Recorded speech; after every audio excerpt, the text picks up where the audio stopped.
Open Your Eyes is brought to you by the Belize Bank. Our country, your bank.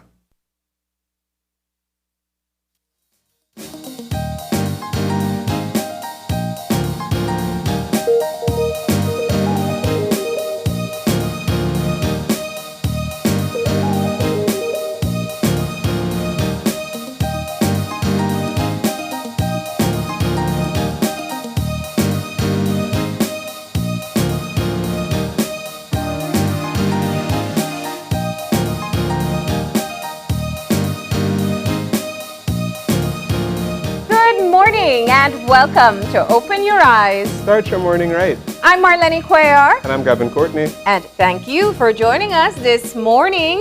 It's a nice Tuesday morning. January 25th. Yep. Getting hopefully not as rainy as yesterday. Today's going to see, but we're going to get a weather update in a few.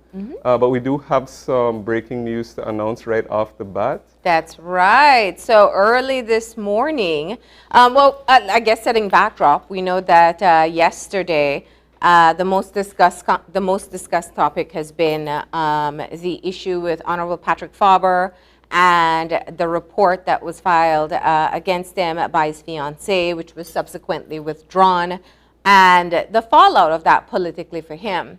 Yesterday, he officially announced his resignation as leader of the United Democratic Party and leader of the opposition. And, you know, there's a lot to discuss there, but the breaking news for this morning is that Honorable Tracy Panton has posted that she is ready for leadership. And here we have her announcement on Facebook. Now, a bit of backdrop there too is that yesterday the women's group of the UDP did endorse her. And this morning it seems that she is publicly declaring that she is in fact interested in the position. And is willing to take on the role of leadership. She says there that in the end of it, I should say, she says that I want to pull it up. Yes, she says, yes, I am ready. I am ready to lead with the greatest amount of humility. I ask for your support and prayers as we begin this journey together. Yes, so that is, of course, announcements that is, even though it was just recently made, it's already being shared and sending a bit of buzz through social media locally. Yeah. Now, of course, people were naturally wondering who would be the successor to the post of leader of the opposition after Honorable Faber's resignation. Now, so there was of course a lot of speculation, and in the past this of course hasn't the question of leadership of the United Democratic Party and of the opposition has come up before, where we did see a successful challenge to Faber's leadership a few months ago. And interestingly enough, if you remember our show, the then leader of the opposition at the time, Honorable Shine Barrow, did come on after he took up the post, and he interestingly said when he was on our show that he thought that Honorable Tracy Panton should have been the one to take up the post, but at the time she wasn't willing for one reason or the other. Yeah. And of course, she was also a favored candidate in some circles. So I'm sure that this announcement is going to come as a relief to many who were hoping for that change to happen months ago, especially on the heels of all of what has been happening recently within the United Democratic Party. Well, yeah, you know, and I think in her post this morning, she very clearly outlined the turmoil that the party has been in. She said the last 14 months has been an extremely challenging time for the United Democratic Party. She says, we have endured a lot, devastating losses in the most recent general and municipal elections, and a less than tidy leader transition while grappling with the ravages of a global pandemic have been almost too heavy to bear. But what she does say, which is really interesting, is acknowledging the challenge that lays ahead. So she says, I, Tracy Panton, publicly declare my interest in taking up the leadership mantle for the UDP. as the first woman in Belize to offer herself to lead a mass political party, I have no illusions that this will be an easy undertaking. It is, however, one that I am willing to embrace fully. So, No, and I was saying that, you know, she acknowledges the challenges that may come. The leadership spot of the United Democratic Party is up for grabs, and so is the post of leader of the opposition in the parliament.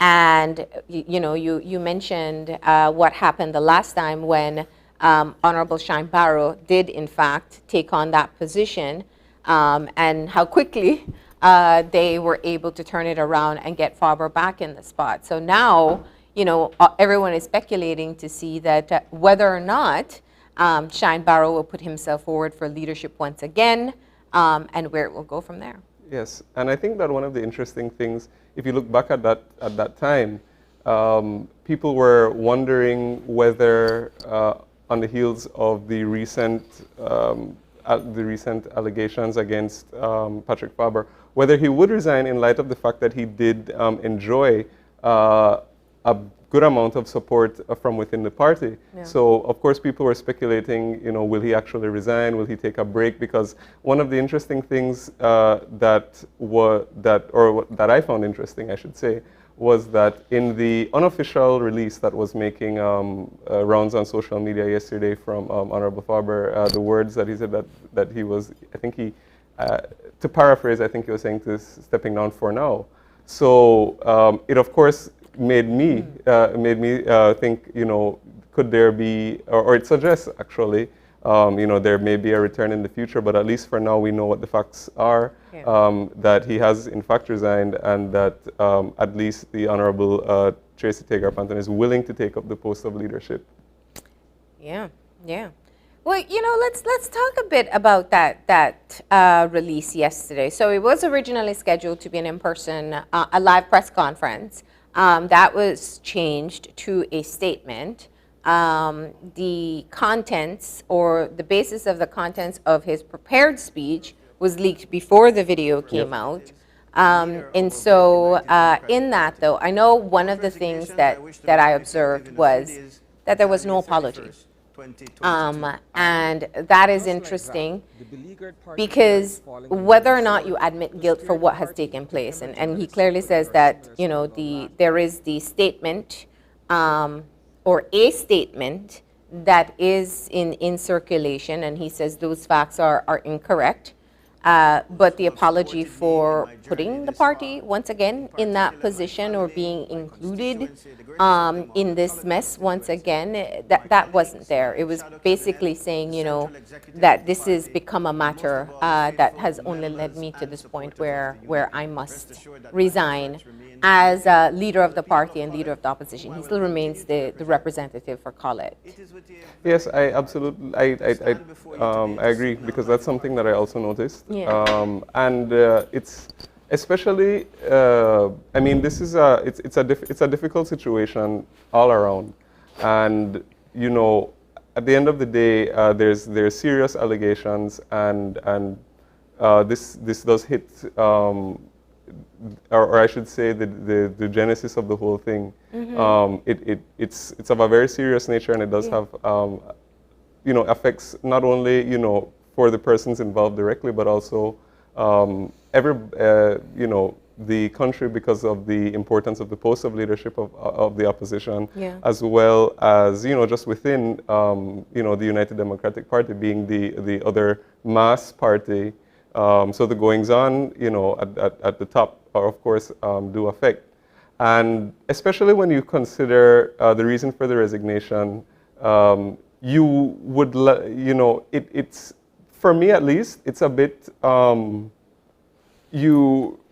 would like to have a bit more of a comfortable resolution on the issue, and for at least either an apology or an acknowledgement that, you know, there was something that went, you know, terribly wrong, mm-hmm. and, you know, what's going to be the redress for that, you know. Mm-hmm. Yeah, well, that wasn't forthcoming yesterday, and I think with the resignation, perhaps it is considered done or dealt with on the public sphere. But the question is the party satisfied with that? I'm sure he had some kind of vetting internally with people he collaborate with for that statement. You know, Gavin, I think that it's such a sad situation because when you consider what is taking place, there is a pattern of behavior in allegations that have been made. It is once again, this is not the first time it has brought him in this situation where his leadership was challenged. This time he is resigning.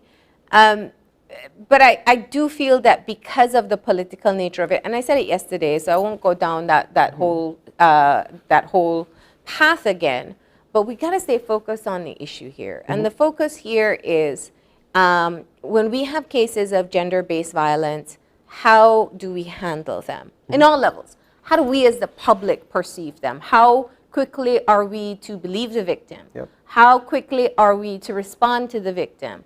How do we handle the situation when the person who is the alleged perpetrator is someone that you have a different opinion of or have different expectations of?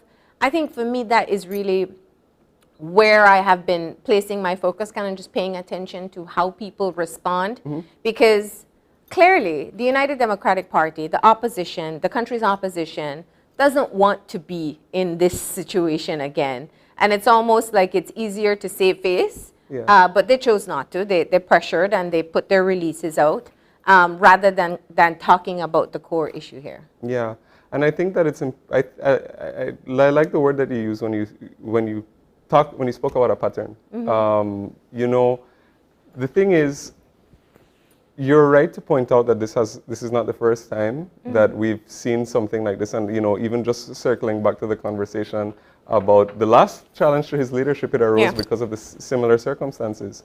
Now, you know, when you talk about a pattern, and especially when we're speaking about the issue of gender-based violence and domestic violence, it's unfortunate to see a pattern which perhaps some of us can, you know, if you are familiar with or if you read about issues when it comes to domestic violence and gender-based violence, or if you've experienced it firsthand, either, you know, from your own experience or just witnessing it, it's a pattern which I think is true to what, you know, people, or what takes place generally, or what is reported on in that, you know, there's reports, there's allegations, there may even be, you know, police intervention or protection orders, and then you know, we don't necessarily see, you know, people going on, you know, I wouldn't even say, you know, facing any sort of punishment, but even getting to the point of, you know, going on trial, going through any sort of criminal proceeding. And people, I saw a lot of people on social media yesterday making the distinction about, well, these are allegations, nothing has been proved, and something, and you know, so, and I mean, that's true, but we're also talking about politics, and the court of public opinion is really important. You know, people in regular life are not held to the standard of, you know, the criminal justice system, which is, you know, beyond a reasonable doubt, and that you have to have proved that X, Y, and Z happened. Especially for a political leader to be in a situation where there are serious allegations of you know, serious misconduct and possibly harming other people. It seems natural that, you know, at least from the perspective of the party, that, you know, it wouldn't be desirable that he be the person or, you know, somebody who has that, who has sort of been involved in those issues, be the leader and the face, because not only does because it also sends the message and shows that there's a tolerance for this type of thing. And which is why I think a lot of people, as you're saying, were even prior to people coming out with releases, were saying, well, why aren't people coming out and condemning things like this in stronger terms? Yeah. You know, and you know, people, and like, again, if you compare it to a personal situation, it's the same thing. It might be somebody you know, and you know, there may be rumors or whatever, but you know, people are in this sort of awkward position where it's like, okay, well, how do we address this in a, let's say, appropriate manner? Yeah. People say zero tolerance, but what does that mean? Yeah, zero tolerance is zero tolerance. Yep. And you know, as you're seeing it, I'm thinking perhaps that it's not so much. I mean, we know that there are people who are very staunch supporters of both of the mass political parties. And very often when there is an indication or allegation of any sort of wrongdoing, Yeah. from corrupt practices to what we're seeing now with this issue of violence, usually the very rabid supporters of these political parties will get up and defend. And a part of that, this is my assumption, is because it's not so much defending the action, but trying to prevent the fallout of acknowledging the action, which is that this person has done something that is deemed inappropriate, illegal, Yeah. or in any way wrong. Yeah, and I think that, you know, in large part, and we've spoken about this on the show, and I can't remember what the exact conversation was, but I remember speaking just about the same topic that you're talking about, and it's, if we think about the nature of politics, especially elected politics, we are supposed to be living in a representative democracy. So political leaders essentially, to a certain extent, will reflect not just what the party will tolerate or what they value, but it really speaks to what voters and society will tolerate on a whole. Yeah.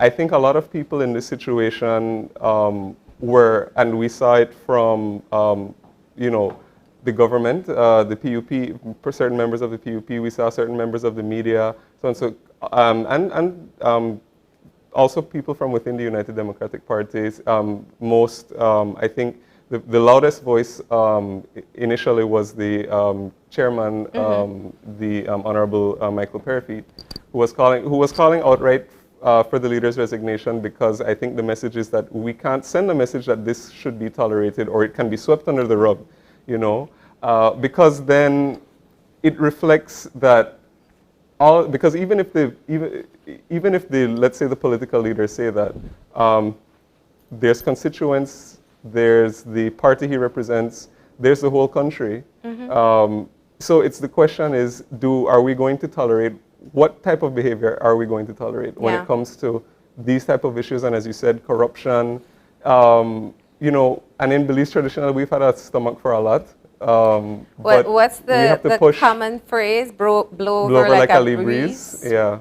But yeah, I think that it's a positive step to, in my eyes, of accountability. Yes, absolutely. Yeah, and let me say this. I do hope that it moves beyond this one incident and beyond this one party throughout. I think the public outcry has added to it, but I do hope that we have a turning point where we hold our leaders accountable for their actions. I mean, I was musing over the weekend as I follow UK news how Prime Minister Johnson is being crucified. Yes. You know, they're calling for his resignation. Yep. And his crime is hosting a party during a time of the pandemic where it was not allowed. And you know, when you think about it, let's consider for a fact if that was an applicable standard here in Belize. Who gets away with some of what people see as minor infractions when they do hold posts of leadership? Imagine if there's a call for resignation for every single incident like that.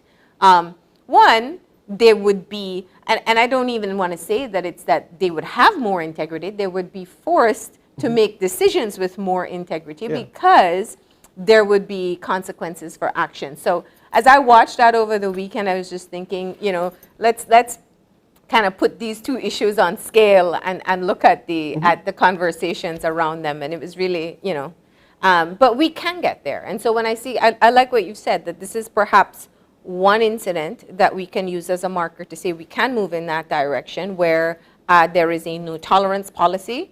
Hopefully it extends beyond gender-based violence. Yeah, I mean, again, there's a phrase which a lot of us know, and it's certainly drilled into us when you know when I went to law school and stuff, and it's this the phrase about that justice not only has to be done, it has to be seen to be done. So it can't just be that, meaning just at the end of the day that appearances do matter. Yeah. So that even, you know, Well, we can go back to the even more basic a phrase that we heard growing up: lead by example. Mm-hmm. Yeah. That's what it is. So, yeah, that's where we are today. As we said, we do have to get moving. The breaking news overnight is that Honorable Tracy Panton has officially expressed via social media that she is, in fact, interested in the post of the leadership of the opposition party, the United Democratic Party. And, of course, we'll be following up on that today to hear more about her decision. And also what the plan is moving forward in the selection of both the leader of the party and the leader of the opposition. Yes, yeah. Absolutely. And in other news, of course, we know that the strike at the port is ongoing. Yesterday, we saw the Chamber of Commerce issue a release speaking about the consequences of this ongoing strike. They're very concerned about the ramifications in terms of costs for businesses and also for consumers at a time where inflation is already above 5%.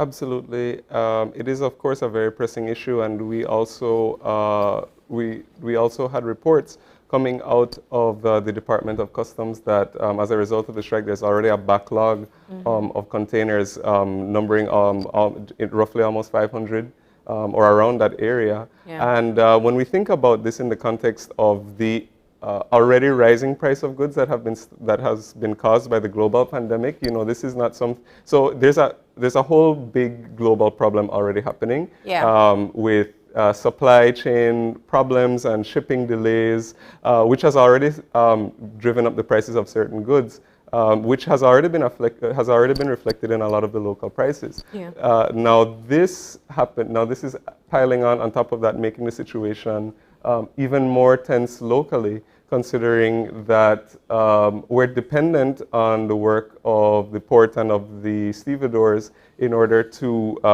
facilitate exports and imports coming in and out of the country. So for the strike action to be ongoing has serious ramifications, and that was the release, calling for a resolution between the parties so that it can be found really quickly so that the consumers don't feel it at the end of the day. And not just the consumers. We also have industries that need to get their product out as well.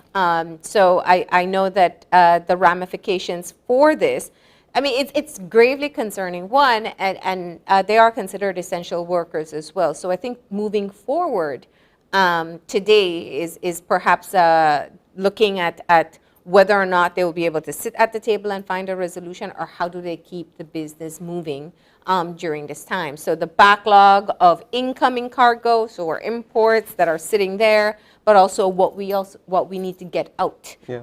So. No, yeah, it is a very serious situation. Got tongue-tied a little bit. I saw that. But this is not, of course, the first time.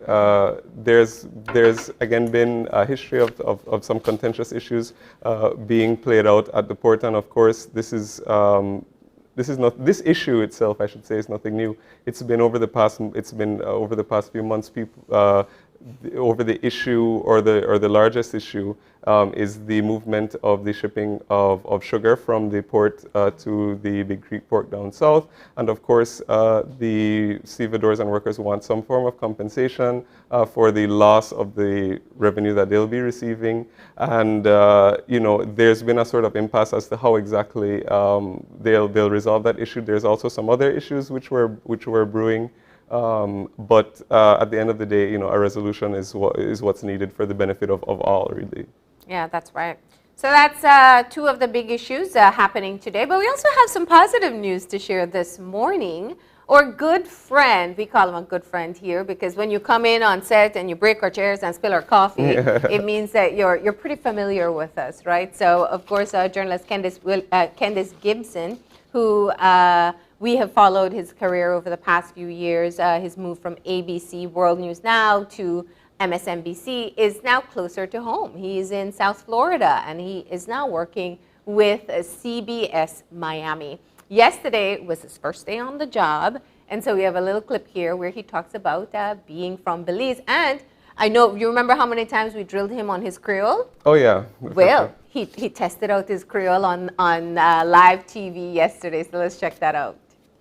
And we are going to spend all morning long just talking about you, my friend, because we're welcoming you here. And of course, we want our viewers to get to know you better. Look, oh, that's so cute. I love that. This is feeding my ego. All right. Okay. That's awesome. But that's just for today. Yeah, that's okay. it. And Tomorrow's then it's all another over. day. Yeah. Exactly.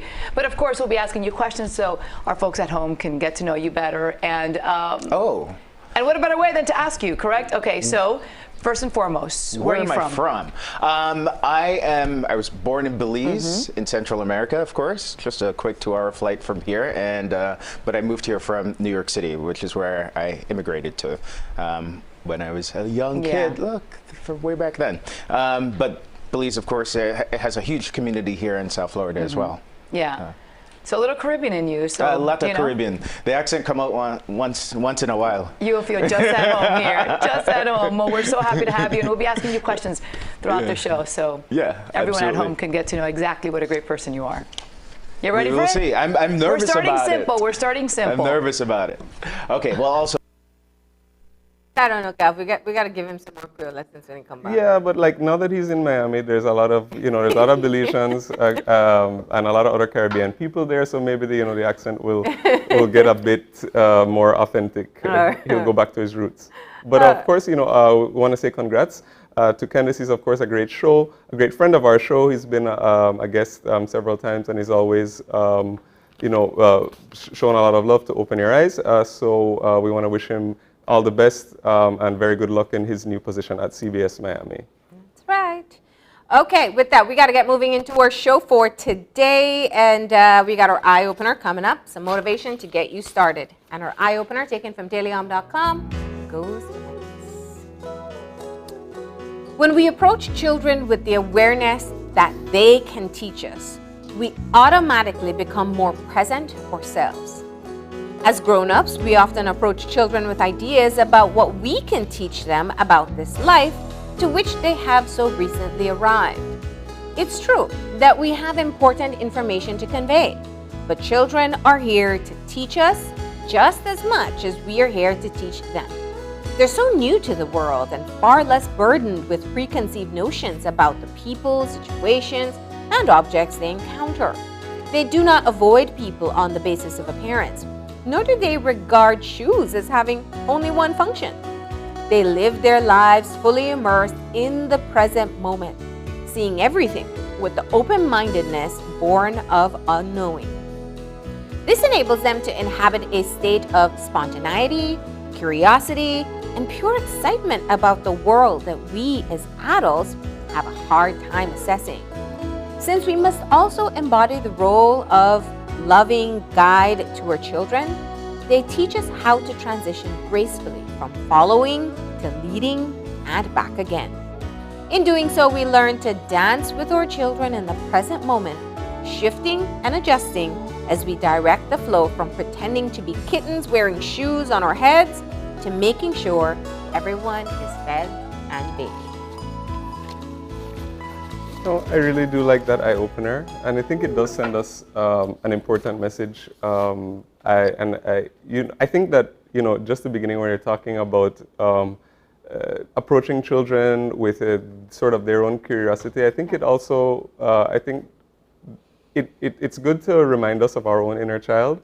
But speaking, and for all of the reasons which the eye-opener talks about, because, as they say, children tend to be very open-minded, they absorb information, and they're very in the present moment. It's always funny when a child will ask a question that you never, like in a way, or about something that you never thought about before. And it's because they have that sort of curiosity, and I think that we need to remind ourselves to stay in touch with that as well. That's right. I love it. I mean, I think I thoroughly enjoy having conversations with little ones, just because it's you know, you ever ask a child around 5 years old how old you are? Their concept of age, it is absolutely hilarious, and what they consider to be old. So I, you know, when you imagine when you have a new experience for the first time, that's what children have. They have a fresh experience almost every day, and you know, we've kind of dulled our senses to the mundane things where they still find joy and pleasure, and genuine excitement over the little things that we take for granted. So tapping into that can really bring it back for you. Yeah, for sure. All right. And so from our eye-opener to our weather update for today. Yep. And so we are going to be expecting, for our general situation, that it's going to be mainly fair conditions prevailing. And over the next 24 hours, we're expecting it to be sunny with a few cloudy spells today and clear to partly cloudy skies tonight. There is little to no rainfall expected. Our winds are moving from the east to southeast at 10 to 20 knots, and the sea state is choppy. Looking at our temperatures, we are expecting highs of 84 degrees Fahrenheit along the coast, 88 inland, and 75 up in the hills. Tonight, we're expecting lows of 75 along the coast, 70 inland, and 64 right up in the hills. And our extended forecast, a few showers will develop along the coast on Wednesday morning and night, and over some inland areas during the afternoon. And we want to thank Crystal Rosales for that update. All right. But we got to get jumping right into our show. We've got a lot of interesting conversations lined up this morning. Our first conversation is going to be with the Honorable Jose Abelardo Mai, who is the Minister of Agriculture, and we're going to be getting an update from his ministry and all that they have been doing over the past year and some. And he's going to be joining us in our studio for our first conversation. All right, and the second part of the show, we're going to be getting some information from Hope Haven and the operations director of Raise Me Up. We're talking about women living in a domestic violence situation, putting all that we've been discussing into perspective. And finally, we are going to be getting an update from Bizlard, and they're going to be giving us some tips on effective workplace communication. And that's going to be our last conversation for this morning. And then I'm going to get us wrapped up with some trending talks because it is Tuesday. And I'm going to be telling you a little bit about what has been the buzz on social media over the past week or so. And that's going to be our show for this morning. All right, and we're going to take that break, but before we do, we got a birthday shout out. Yep, so we want to say a very happy birthday to Aisha Williams. So Aisha, we wish you a very, very happy birthday and many more. And I also want to give a very special, and I think this is going to be the first birthday shout out because as we speak right now, my cousin is having a baby, and she's kept the name a secret. So so I can't give an official shout out, but I definitely want to wish Stacey, I want to wish you very good luck, safe delivery, and happy birthday to the little boy who's coming, whose first ever birthday is today. Exactly. It is literally the birthday. Oh, that's sweet. Yep. All right, but with that, we're going to go ahead and take that break. When we come back, we'll be joined by Honorable Jose Mai. Please stay tuned.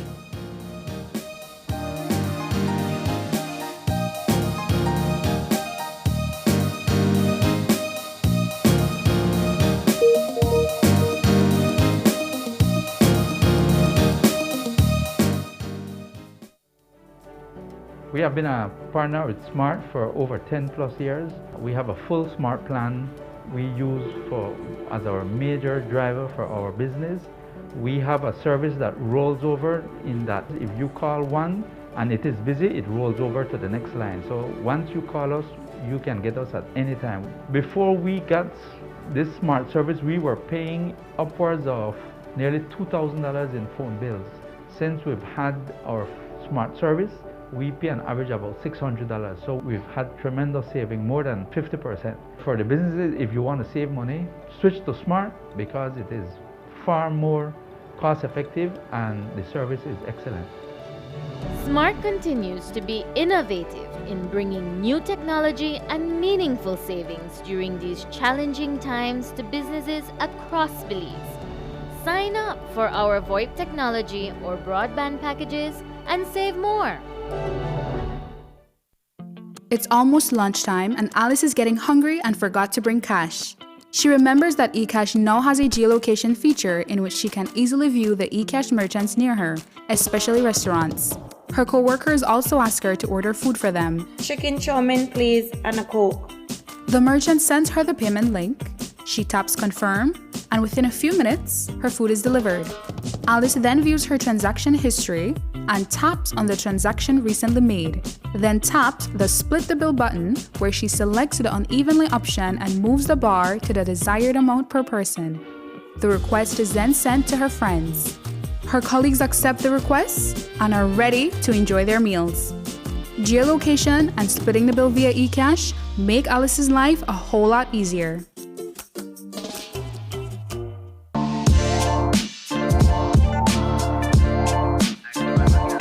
Connecting people.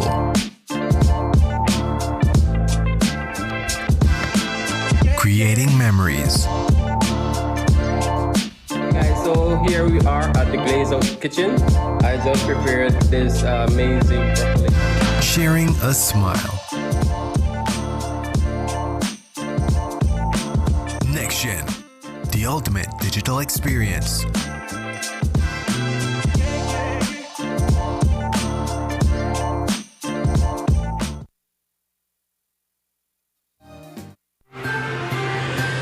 Today's COVID update is brought to you by Fulltech Systems, your technology center, where you'll come for the price, but stay for the service.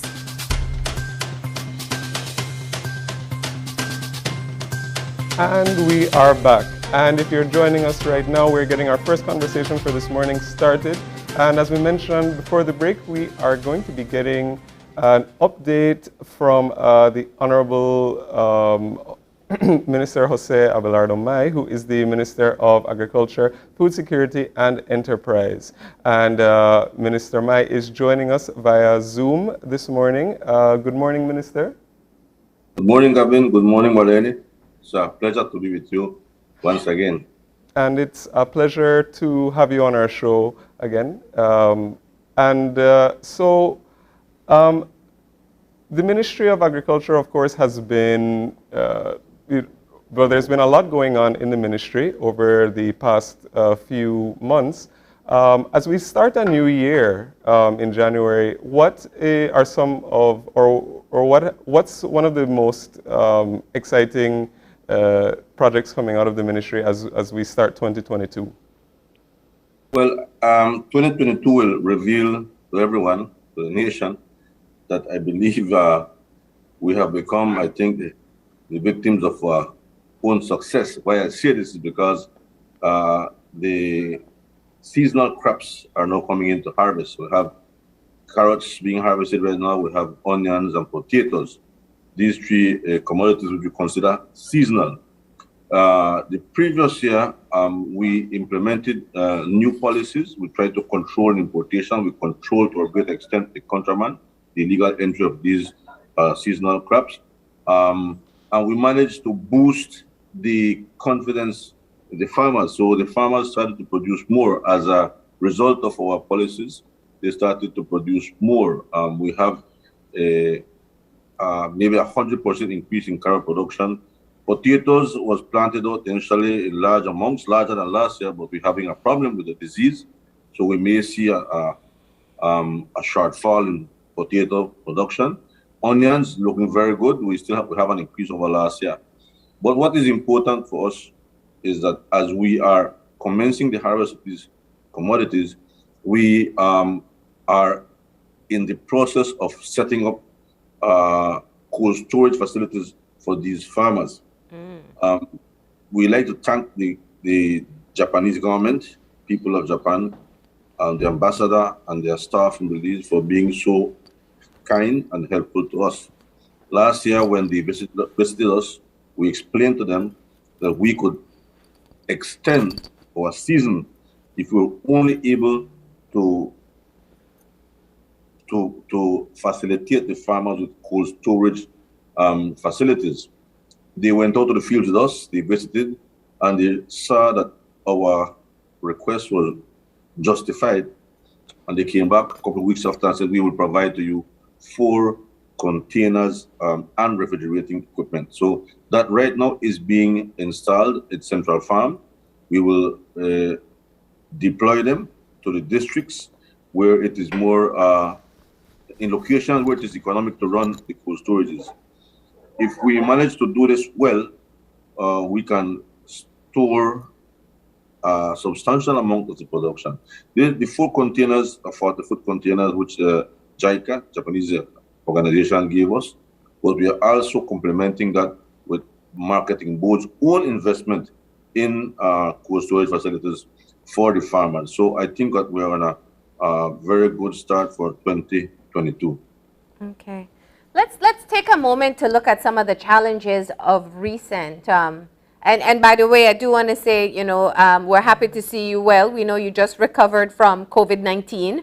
And maybe you can share your experience before we finish off this segment. But Minister, a few weeks ago, you were looking at a very tumultuous situation in the sugar industry. Let's talk about where we are today, and what is your outlook in the Cane Farmers Association being able to peacefully hammer out an agreement within the time they've agreed upon? But any sugar industry, sugar cane production is, very close to my heart. I being a cane farmer, coming from farming community, my constituency being 100% rural, it does mean a lot to me, to my family, and economically, it means a lot to the country. So it ought to be addressed with, I should say, TLC, tender loving care. It cannot be underestimated. We cannot sweep the problems under the carpet because it will trip us over. You will recall under the previous administration what occurred in the sugar industry. Now, the sugar industry has a lot of players. There are 5,300 cane farmers divided among 4 associations. There is one miller. There is the government, the sugar board, the arms of the sugar board.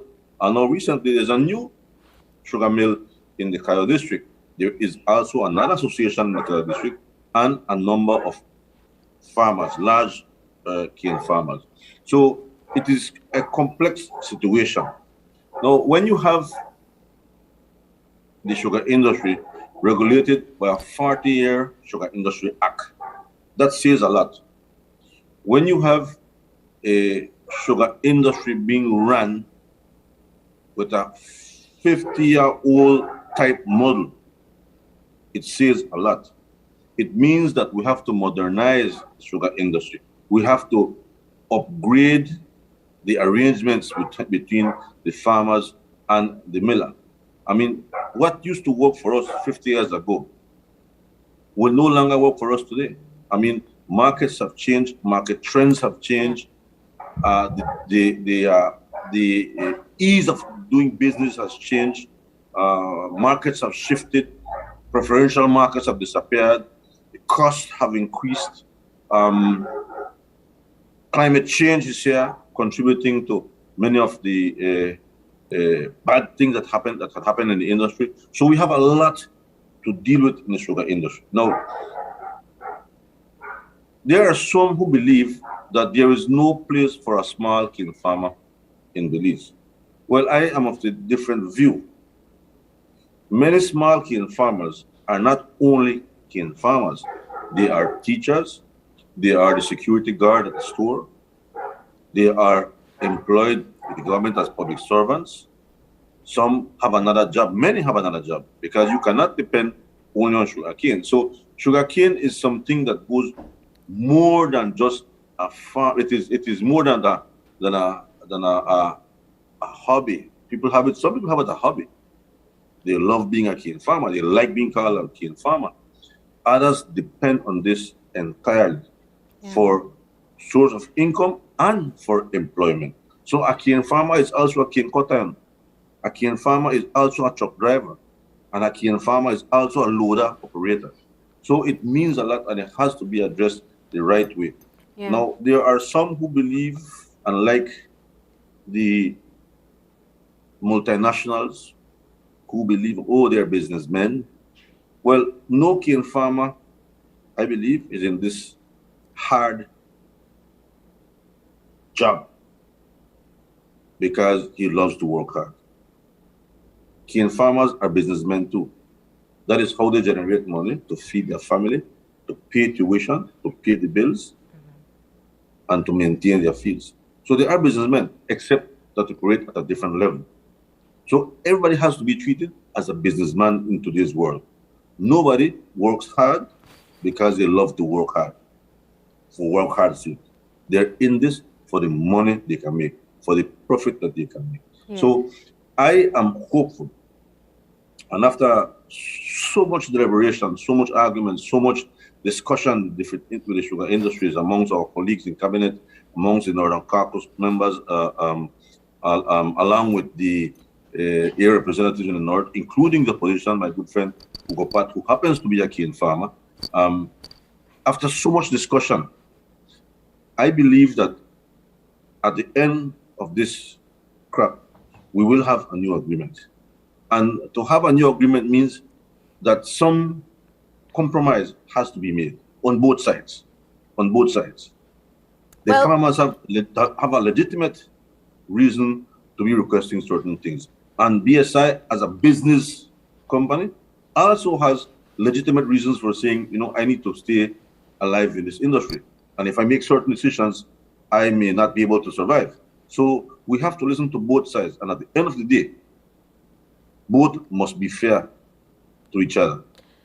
Let me just ask very quickly, you know, the government's role in moving forward. I mean, the delay almost 2 weeks ago was over just deciding on a date to formalize the agreement, not the agreement itself.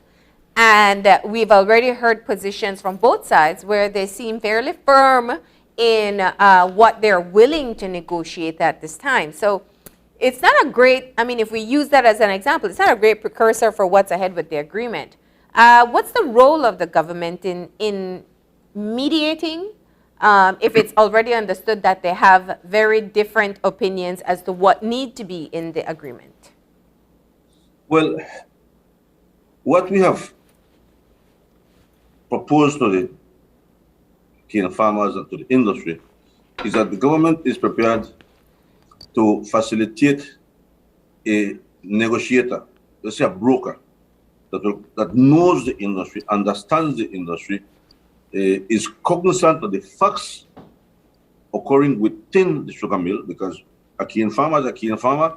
He's not a sugar miller, he's not a sugar technologist. But we have people who are experts in these areas and can come in and say, listen, I believe that what you're requesting is far exaggeratedly high, it's too much, or I believe that you can do this, you can do that. We are prepared, and government and the Prime Minister has proposed that to the industry and said we will, and we are prepared to do so. Yeah. The government is also prepared to bring in somebody to make a thorough analysis of the sugar industry. You see, there are figures and there are figures, numbers and numbers. So I, as the miller, will propose to you a certain number and say, this is what it's costing me. Now, the farmer has no way to verify if that is so, right? But if we have experts in the area that come in and say, look, this is not what it's supposed to be, something is wrong here, let's deal with it. Let's deal. But we have to be fair. Now, what has happened over the years, Marlene, is that there is a total lack of confidence on both sides. Yeah. Whenever something is proposed by ASR, the farmers view it with skepticism. And when the farmers propose something to ASR, it is also viewed with skepticism. So there's a total lack of confidence on both sides. And this has happened. Have both sides accepted the offer for mediation, for a mediator? In principle, yes, they have. No, the question is here is who? Because we throw out a name and somebody says, no, I don't want that person. Yeah. So it is who. So as I return to work tomorrow, we begin the task of identifying a person. But it's good to know too, would it be an international representative? I mean, what's the thought process here? You know, I mean, I think the word you used is right. There's this skepticism when other people get involved? Well, there's two persons that we plan to identify. The first one could be one that is local and that can be perceived as being neutral and that understands the industry, may not be a sugar technologist, but understands the industry, right? And that person, you see, could facilitate the process. Let me tell you what is the worst thing that can happen. I, as a cane farmer, write to ASR and say, listen, I am not, as stated in the agreement, I want to renegotiate the terms and conditions of the agreement. Yes. And then BSI takes 1 month to respond and say, I have no interest in negotiating with you. 1 month. And the farmers write back and say, can we sit down and listen to us in the next couple of days? And they take another 3 weeks to respond. And they say, give me a rationale. Yeah. And then time is dragging on. And the farmers respond again. And so far, 2 months has passed and they have not sat down. No. In my view, the first person will ensure that this does not occur, right? Okay. If ASR has written to BSCFA and said, I want to meet with you on this day, that person will ensure that the correspondences are received and replied to in due time. And that should be reciprocal, both sides. So we don't accuse and say, oh, I want to meet with you, but you don't want to meet with me.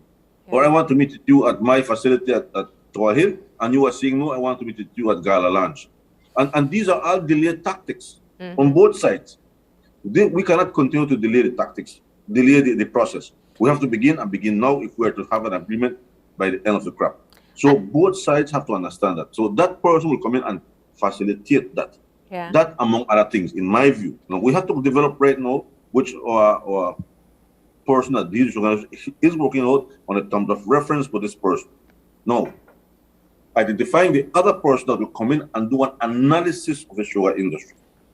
There are various people out there with high-profile resumes that have worked in sugar industries across the world, in South Africa, in Australia, in Florida, in Guatemala, in South America, and these people are knowledgeable and experienced. So we can let them look at our industry and say, listen, this is what you can do to fix the situation. So again, we are working in terms of reference to that. But important note to you right now, for you to know, Amarlene, is that we are at this time about to finish off the sugar industry, the reviewing of the Sugar Industry Act. That was, if I could just interject there, because that's my question actually, whether or not the new act will be taken to the House before the sit down for the new agreement, because I mean, I haven't seen the updated Sugar Act. If you can provide a copy, we'd be able to say more about it. But if that has implications on what can be agreed upon or how the agreement is made. Yeah, well, Marlene, just on Saturday, it went by, the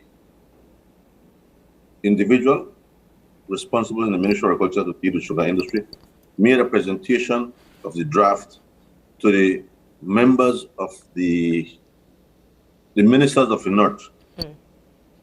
That was our first president. I was not there because I haven't been on quarantine for some time now, but I understand that it was well received. There are a few questions and a few concerns. And of course, there are suggestions for further improvement.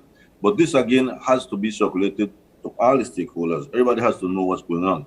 If it's one thing we do not want is that when this is completed and passed, someone say, oh, I'm not in agreement. Although we have heard and we have received correspondence from stakeholders. So listen, I want nothing to see with the law. I don't want to be regulated. I want to be free. This is business, and let's operate and let's get this ball rolling. Why does government have to intervene? Why does there have to be a law to regulate the sugar industry? No. Even in Mexico, one of the powerful producing countries, even in Guatemala, again, one of the largest producers of sugarcane in the region and the world, it is legislated. Even in the great United States of America, the sugar industry is regulated. In a small country like Belize, where you have 5,300 small stakeholders, it must be regulated, or else the big fish will eat up the small fish. That is contrary to what we stand for in this government and as a party. We have to regulate to ensure that the small cane farmers are taken care of. We will not leave them out there to any multinational. At the mercy of any multinational, that will not occur. This is not the republics. This is not Dominican Republic. This is Belize. And we, in this government, we look after all the farmers of this country, cane farmers, cattle farmers, and all farmers. So regulation is something that has to occur. It will occur in the best interest of the industry and the small producer. What's the consultation process like with the farmers associations and the two millers? Well, regarding the Sugar Industry Act, we had written to everybody. Let me explain something to you. There was a draft done in 2010. This draft was commissioned, I think, by ICA at the time. I think Dolat Bodran, he was the consultant who worked on this 2010. For some reason or the other, that draft was shelved for a long amount of years, from 2010 to 2021, now that we came into government. We look at that draft, it had many good things in there. With recent changes and occurrences within the industry, we made further adjustments. But we have written to everybody and said, listen, there is a draft out. We want you to look at it and kindly comment on it. What is it that you want to see in the sugar industry? What is it that you want to see improved or what you don't like? The both millers responded to us. Santander responded to us saying that they would like to see A, B, C, D, but they don't want this. The associations, I believe, have all responded and I'm not sure what was their response, but there was another miller who had said that, I don't want to be regulated.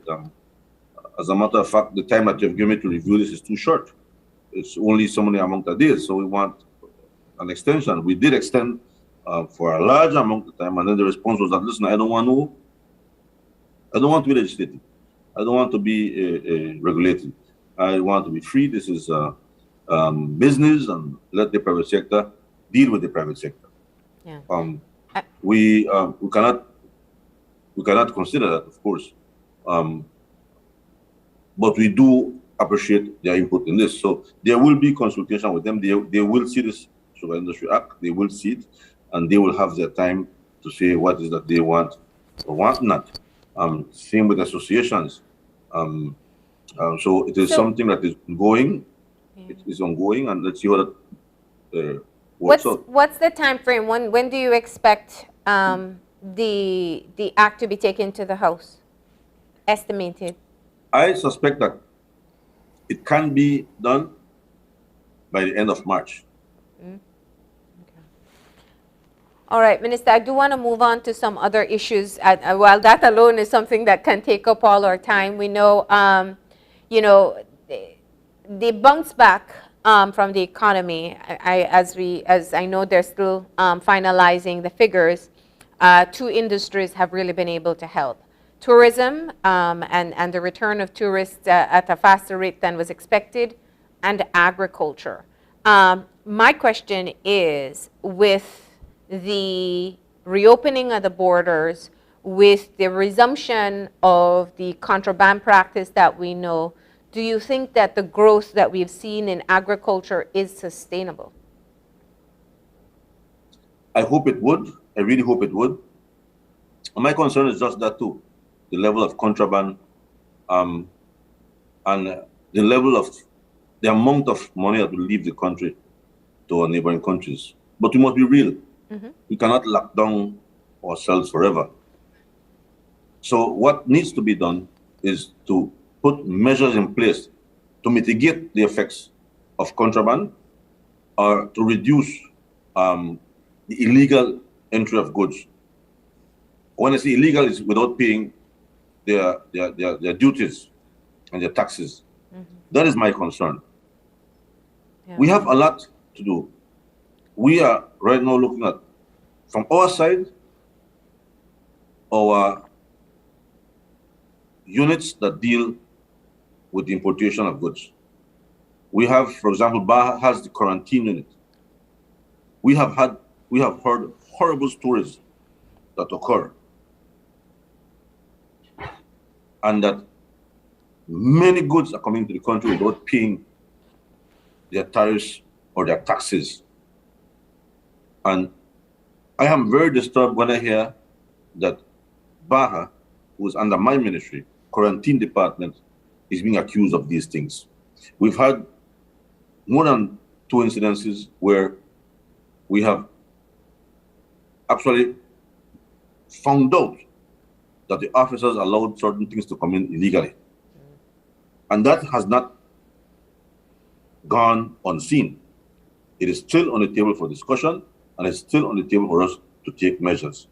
But if we in this government are serious about importation and taxes and government collecting revenue, these have to be addressed.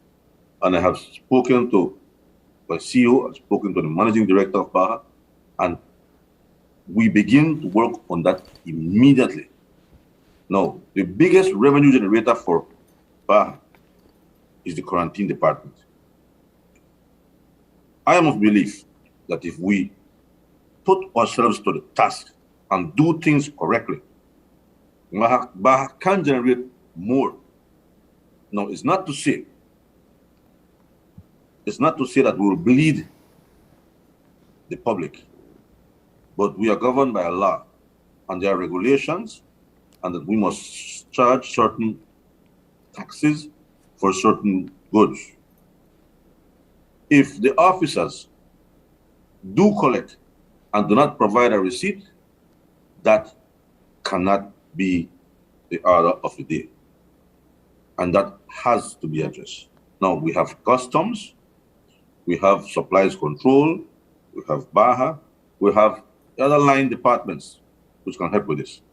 But if we all do our share, or our fair share, I think we can open the borders and be confident that government will still be collecting the revenue necessary to run the country. And Minister, earlier on in our show, before we started our conversation, Marlene and I were discussing the issue of the contention which is currently taking place at the port of Belize. Now, of course, this could, based on how that continues to go, this could, of course, have serious ramifications for the exports which would be, or which should be leaving the country.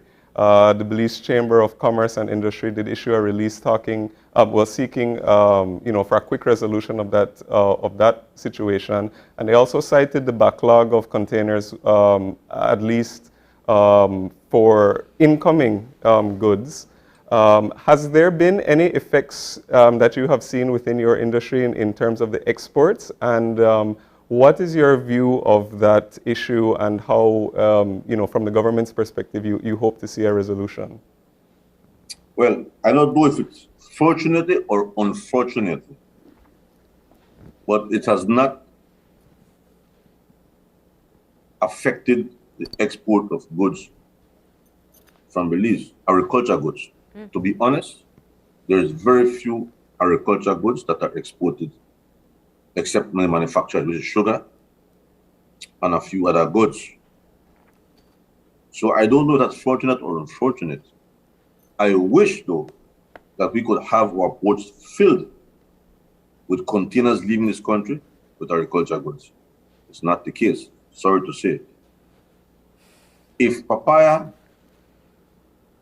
would still be a living industry today, the sector would have been punishing, definitely.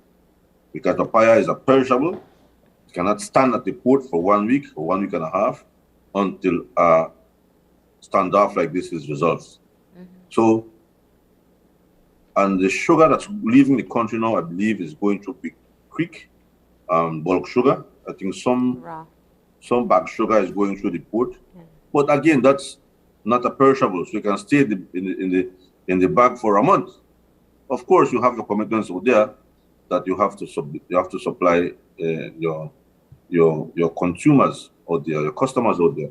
So, but as far as I know, exports are not being affected from the agriculture sector. I believe the imports are, the importation of agrochemicals, inputs, machinery, equipment, spare parts, and so on will be affected if this standoff continues. Okay.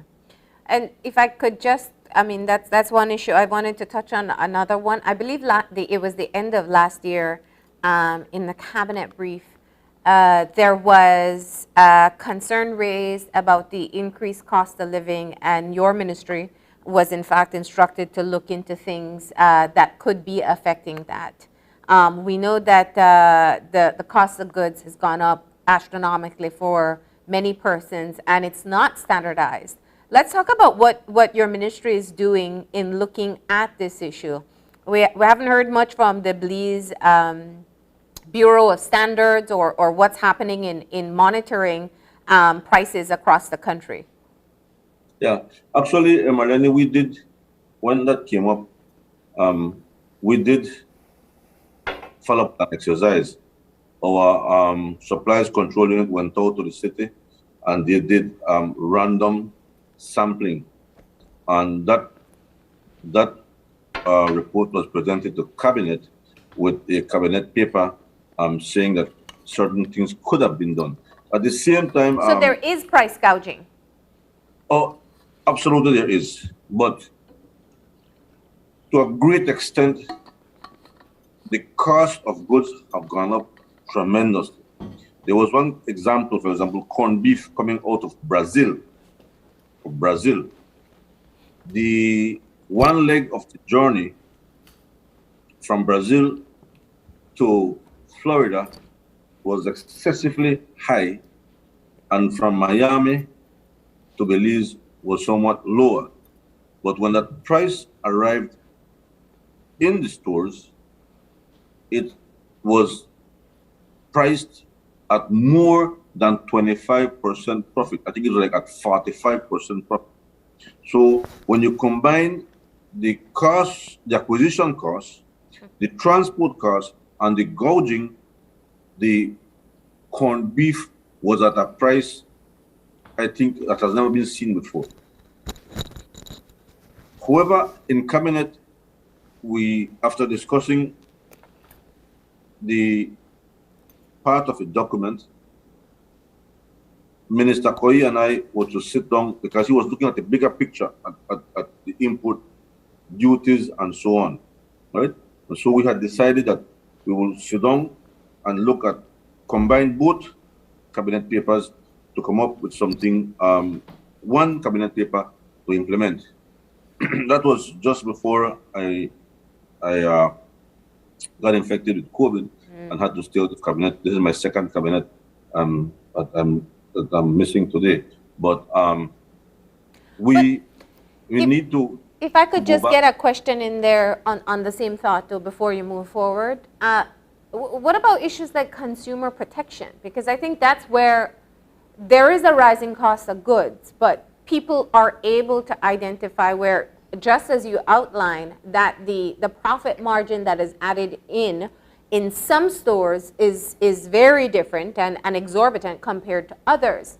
But what is the level of protection that us, as consumers who go in, expecting that there's some sort of monitoring that is taking place?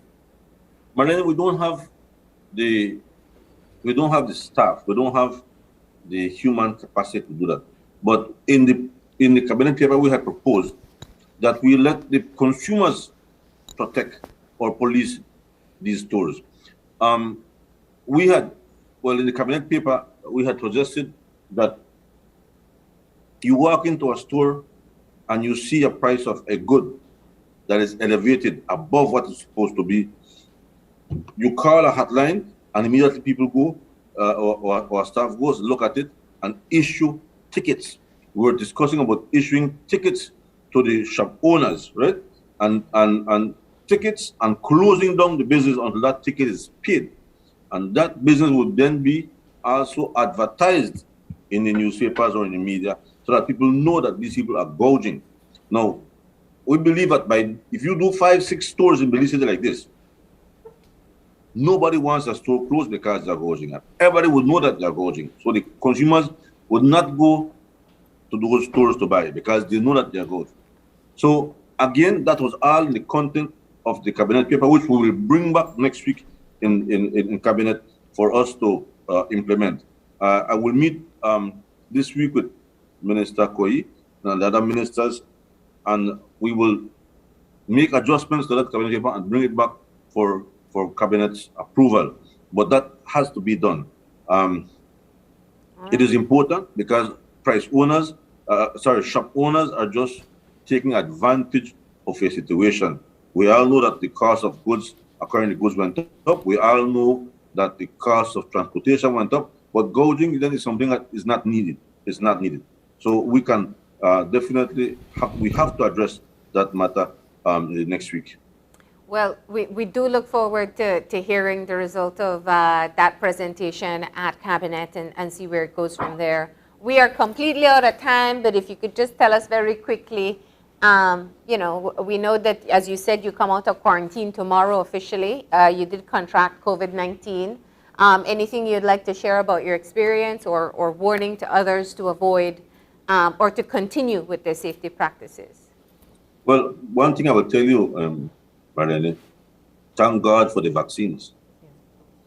Because I think that if we had not had these vaccines, it would have been a total different story.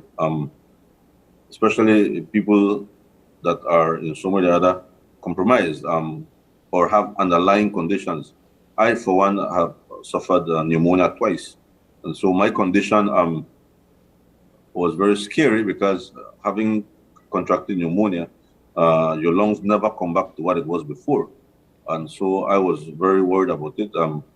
I took no chances. I took my meds, took my rest, took all the home remedies.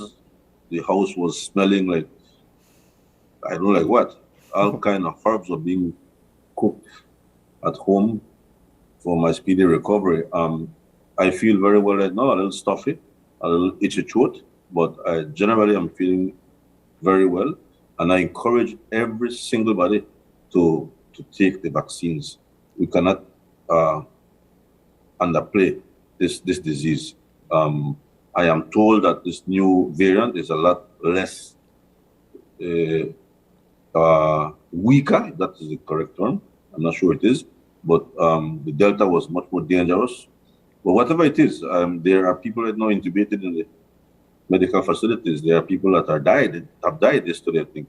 And so I don't think that any variant is something to play with.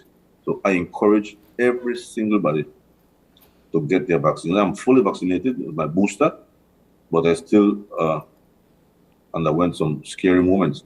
So, and my family contracted the disease, but we all came out of it well. So I thank God for that. Thank God for the vaccines, and I encourage every single body to take their vaccine. It's important. Well, Minister, we do want to thank you for coming in this morning and sharing all of those updates from the ministry. And of course, we are glad to hear that you are feeling better and that you'll be returning to work tomorrow. So thank you, Minister. Thank you, Gavin. Thank you, Marlene. Have a wonderful day. All right, you too. Right. And with that, we're going to be taking a short break. And when we come back, we'll be talking with Hope Haven, and we'll be talking about domestic violence and tips for people living in that situation, how to get out and how to survive. So please stay tuned and we'll be right back.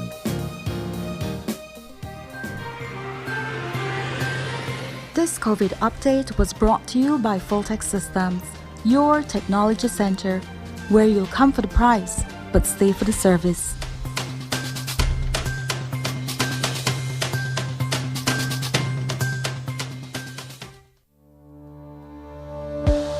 Working off-site doesn't mean you have to be off your game.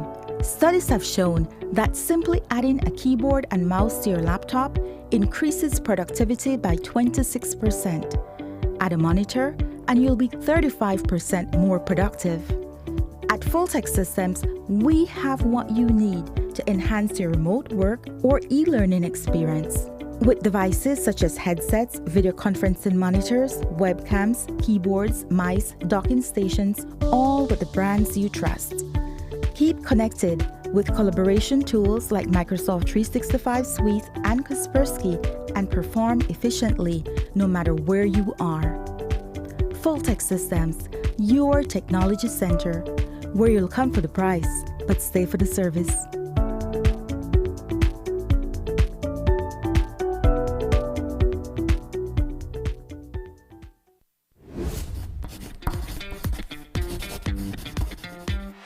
The ministry is collaborating with SpeedNet Communications to have a vaccination campaign for children ages 12 to 17 years. Children who get vaccinated will get a chance to win fabulous prizes, including backpacks with supplies, Nintendo Switch, tablets, book tuitions, and MiFi with 3 months data.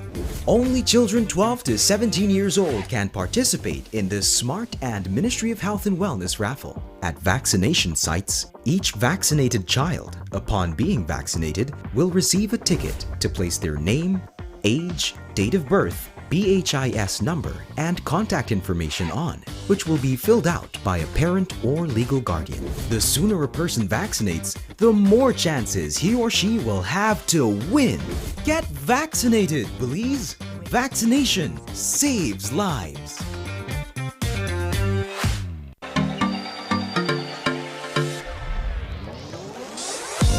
I chose Galen because of its strong reputation. Great scholarships. I came because I can take all my classes online. It is what I need to take me where I want to go.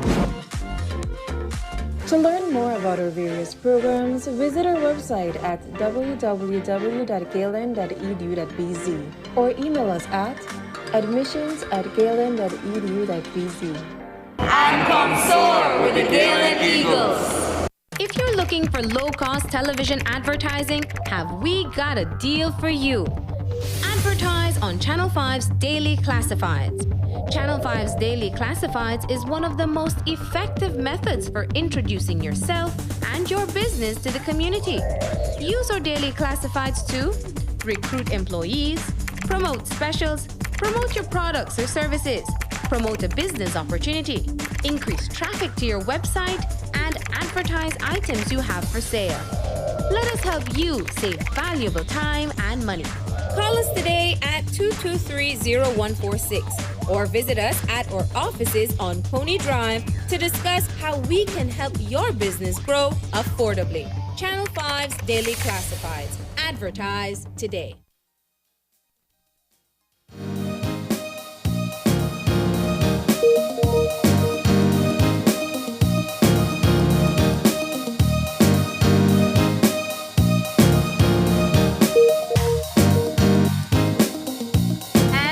Are back, and we're moving into our second conversation for today, where we are going to be discussing the situation of persons who are living in a domestic violence situation, and also to hear from the organization Raise Me Up about the work that they've been doing and how they offer shelter for women who are looking for an escape. We have with us the Operations Director, Christina Romero. Good morning. Good morning, Belize. Good morning, Marlene. Thank you so much for joining us. Thank you for having me. Now, Christina, you know, the occurrence over the past few days hits home directly to you and the organization that you've been working with. And you took to Facebook to kind of put out your own experience to remind persons that this is a situation that many persons, and especially women, face. And that we must be considerate. Can we start there with the conversation? Sure. So we often think of domestic violence as a woman's issue, when in reality it's an everybody's issue. It is a global issue. And looking at how the recent incidents prompted people to just bash on the victim, the alleged victim, and call on her to be a better person and to be an advocate for domestic violence just prompted me to speak a little bit about my experience. A lot of times, if you are not or you have not been in a situation of abuse, you are unable to understand what the victim goes through. And so last night I posted on my Facebook page, I posted a diagram for understanding the cycle of violence. And I think it is important that we understand that abuse comes in different forms. It comes as sexual assault, it comes as domestic violence, physical assault, it comes as emotional, financial, and so you have a cycle where you have this tension building stage where the abuser, the batterer, often lashes out in response to external stressors. You know, he or she might be stressed at work or having family issues outside the immediate home, and it instead lashes out at the person in his home, his intimate partner, and that occurs, and then you have an acute explosion where the batterer hits, chokes, humiliates, rapes, destroys property. And the victim's response to that is usually the time when the victim calls the police. It's the time when the victim calls a neighbor, tries to calm the batterer, tries to reason with him or her. And after the acute explosion, immediately, hours after, it can be hours after, it can be the day after, you begin the honeymoon phase where the batterer promises to change, where he or she says that you're the most important person in the world, that they are worried about your well-being, about making things better for you, and the victim agrees to stay or returns and takes the abuser back. You know, this is when they stop the legal proceedings or try to stop the legal proceedings. You're hopeful as a victim. You're hopeful that this time around your abuser will change, that he really loves you and wants a relationship and wants to do better for you and for your family if there are children involved. And so and the cycle continues. Yeah. What's it been like for you as a survivor, as you hear and see the commentary that is taking place? It reminds me why 20 years ago, when I was going through domestic violence, I didn't share what was happening, because it is still a taboo topic. It is still a topic that comes with a lot of stigma and discrimination. You know, when you say that you're in an abusive relationship or you're being emotionally abused, you're labeled as crazy, or your relationship is nitpicked, but not in a positive way. You have friends and families that tell you, you know, well, you have a strong character. You know, you look for it. He doesn't seem like that type of person that will abuse you. You know, you must have done something to aggravate him. And they make it about the victim without realizing that abuse is the abuser's fault. Abuse is a reflection of the abuser and not the victim. And so it infuriates me to look at the commentary and see that people are stuck in the 1940s or the 1800s, still blaming the victim, for the abuse that she or he is enduring. And you know, going back to one of the things which you said earlier, talking about people not being able to understand what exactly, you know, a victim of abuse is going through. Because, you know, from the outside looking, a lot of people will perhaps only get knowledge of a situation when, you know, it does lead to like physical violence. But of course, in most relationships or situations, that sort of thing, it doesn't just happen. That's not how the relationship starts, you know?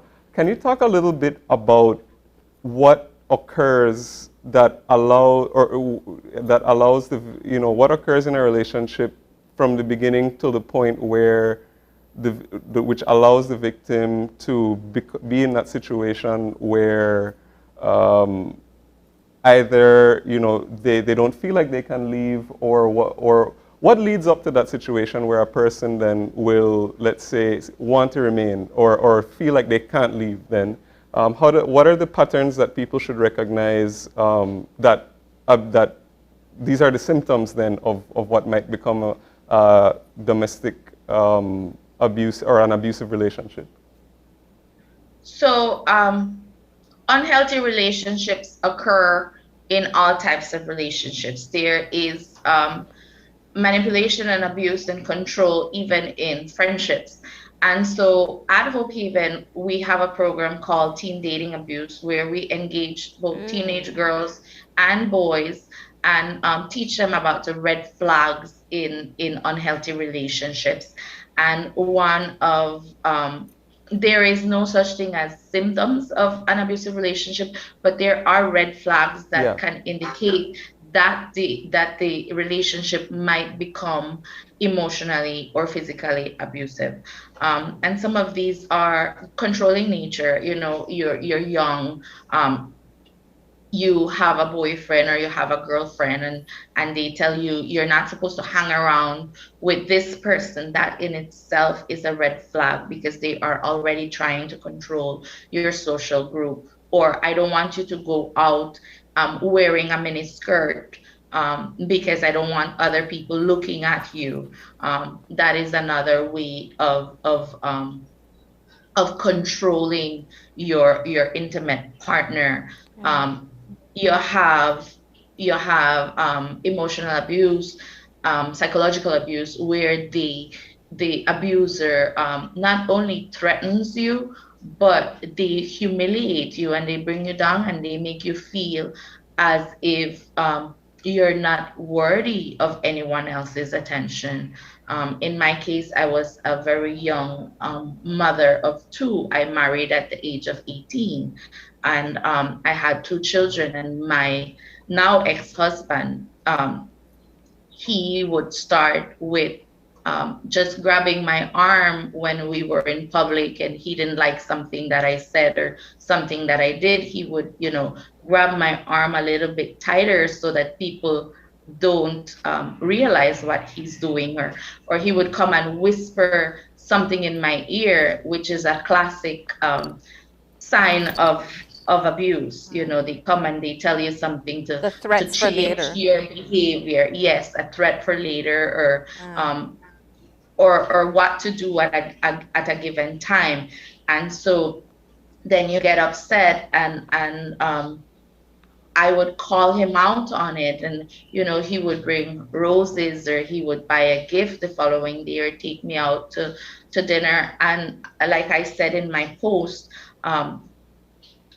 abuse does not discriminate. Domestic violence does not discriminate. I was an educated woman. I was a teacher at that time.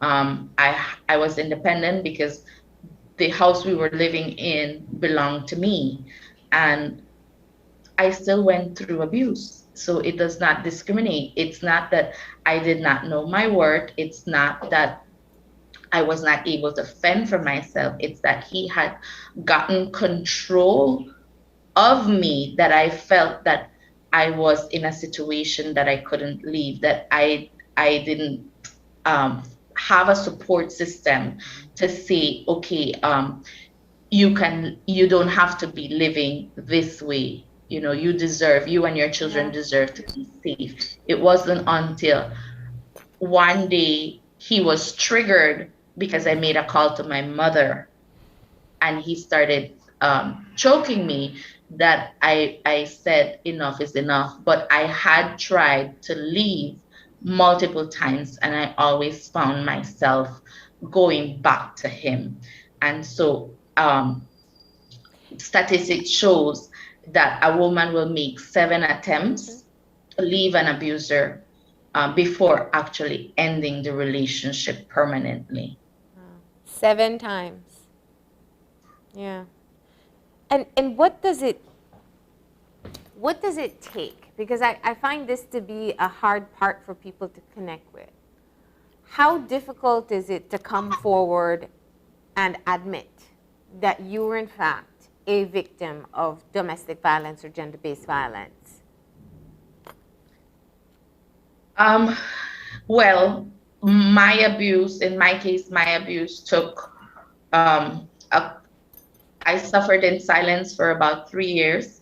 And even when I left my ex-husband, I didn't speak publicly about it. I couldn't find myself speaking about it. It has taken me 20 years to actually talk about it openly, in hopes that my story can make a difference in the lives of other women or men going through it. That's not to say that throughout these 20 years, I have not spoken on a one-on-one basis or in small support groups to try to shed light on the domestic violence situation. And the going back part of it, what help us understand from what you know with your work with victims. As you said, it takes 7 times to leave. Help us understand how support from family, community, or community organizations can have an impact in breaking that cycle. As women, particularly because women are more at risk of being in a victim in a domestic violence situation. So as women, we want to live a wholesome life, and we've been socialized to believe that what that looks like. You have a husband, you have a partner, you have your children, and you must maintain that family structure for your children. So oftentimes, if you open up about particularly emotional abuse, because there are no bruises to show, people think it's a lesser type of abuse. And so, you know, if he insults you and if he humiliates you in front of people, then, you know, your acquaintances might say, you know, but he's a good father, he provides for you. And so it is difficult for a woman to leave because of, you know, the structure, society's expectation of what relationships should be like and what we must endure to make our relationships work. Yeah. Now, you at Hope Haven and through the Raise Me Up program, you do take in women who choose to leave domestic violence situation. Tell us a bit about what you wish people would understand. Okay, so Raise Me Up is our nonprofit, non-government organization, and Raise Me Up has 2 facilities. We have Hope Haven Children's Home, where we accept children through the Department of Human Services, children who are removed from their homes or parents or guardians and placed in our cares because of neglect or abuse. And we have the Domestic Violence Outreach Center, where we offer essential services for women. So our mission at the Domestic Violence Outreach Center is simple. It's to prevent violence, to protect victims, and to empower survivors. And the way we do this is we do not work in isolation. We work in collaboration with other nonprofits and non-government organizations and government entities to provide these essential services. We have a police department that we work with, and they will have police officers. They have police officers stationed at the domestic violence outreach center. So if there is a victim or there is a witness to domestic violence or gender-based violence, they can feel free to access the police department out of the domestic violence outreach center, as opposed to having to go to the police station, where that in itself has a lot of stigma surrounding it. You know, it's easier for a woman to visit the police at the domestic violence outreach center than at the police station, where she will be met by a multitude of male police officers. And And in a so small she, community too, yeah. right, and so she's put more at ease by accessing that service out of the DV outreach center. We also are looking to hire, we have not found a mental health specialist, a counselor that will be able to work with these women. We have 2 pro bono attorneys that are offering free legal aid to victims of domestic violence. And we have a member of the women's department comes in once a week at the DV Center to offer services to women as well, offer guidance and support to women.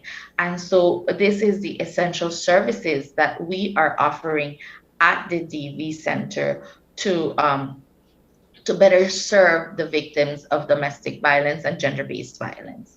And the way that we empower the survivors is by we have programs in place like entrepreneurial training, skills training, financial literacy training, because a lot of the times women go back to the abuse because they are unable to make ends meet. They're unable to be self-sufficient. And so if we give them the tools and skills needed to be able to provide for themselves and their children, then we're empowering them to be able to leave the abusive relationship. And just, out of curiosity, you said that 20 years ago, you wouldn't have publicly spoken about your experience being in an abusive marriage. Now, with the work you're doing, it is a part of your testimony. Do you think that the public's reaction to stories of domestic violence has changed over the years, or are we still having the same reaction? We're still having the same reaction, as can be seen in the commentary on social media platforms. It is minimal that you have people that understand and want to sympathize with the victim.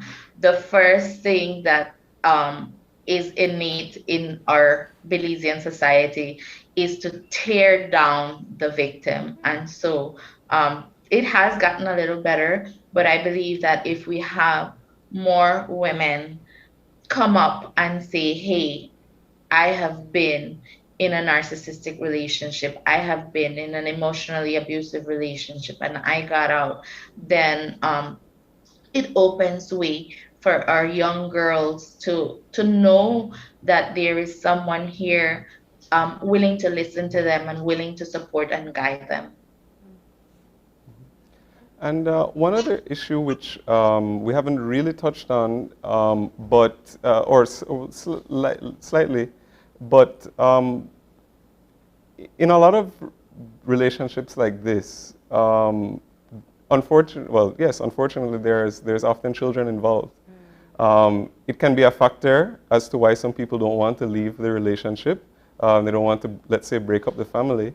Can you talk a little bit about what the role that children play in the conversation, as well as sort of the impacts that a child growing up in a home where there is domestic violence, what impact does it have on them, and how does it contribute to sort of the continuing cycle of domestic violence?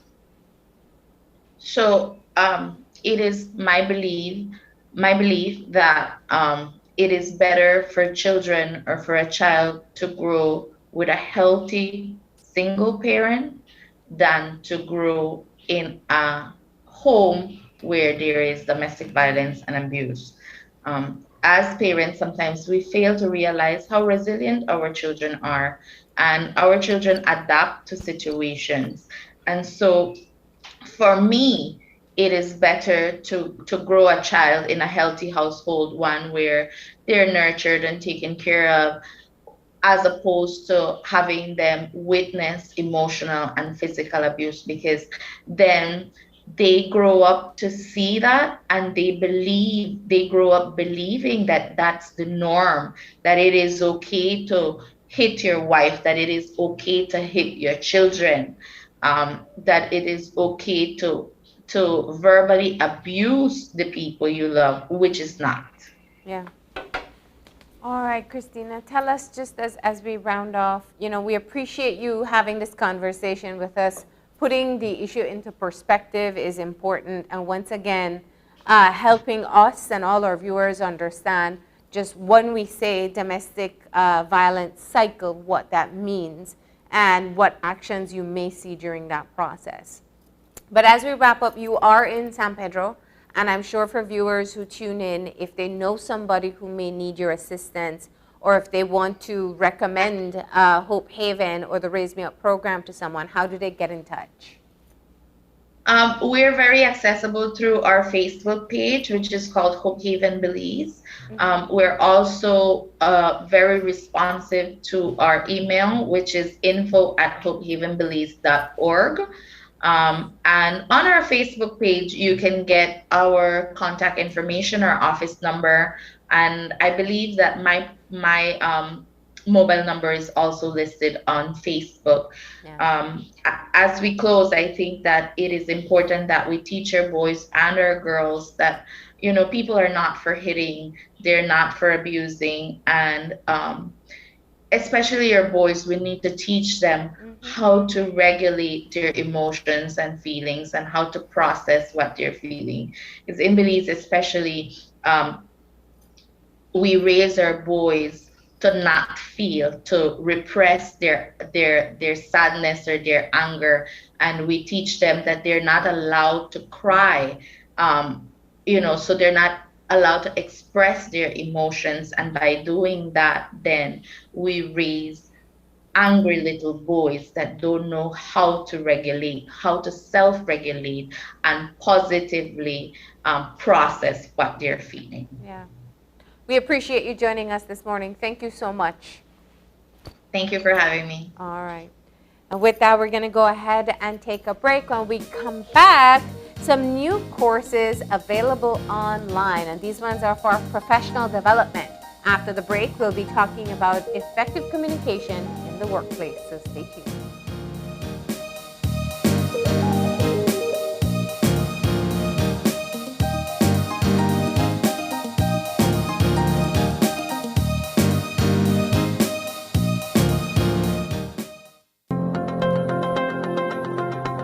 Digi, the premier name in voice and data, is also the country's leading provider of innovative services and solutions for small business and enterprise.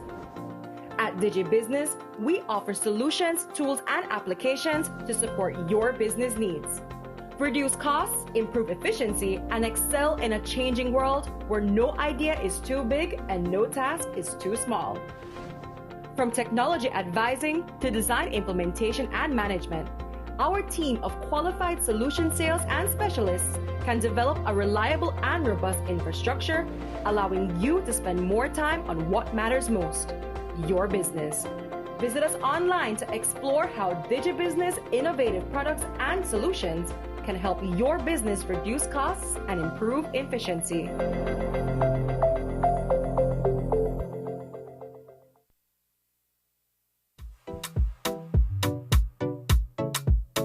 Why should you wear your mask?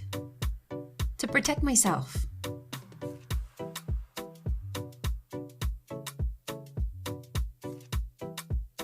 My friends. My family and others.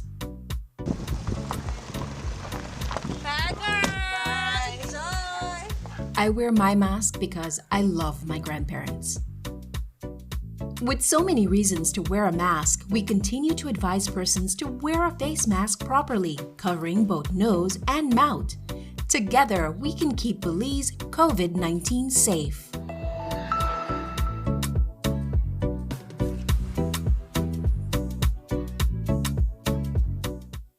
Your life just got a lot less complicated with Belize Bank Contactless MasterCard Debit Card. Introducing our Standard Debit and MasterCard Platinum Debit Cards. Now you can make purchases anywhere MasterCard is accepted with one tap, pay and go. Your contactless card never has to leave your hands, especially in these times. And your card is embedded with multiple layers of security. Platinum card holders get to enjoy extra benefits like price protection, purchase protection, trip inconvenience, and luggage protection, just to name a few. Start enjoying a cashless lifestyle today with the Belize Bank. If you're looking for low-cost television advertising, have we got a deal for you? Advertise on Channel 5's Daily Classifieds. Channel 5's Daily Classifieds is one of the most effective methods for introducing yourself and your business to the community.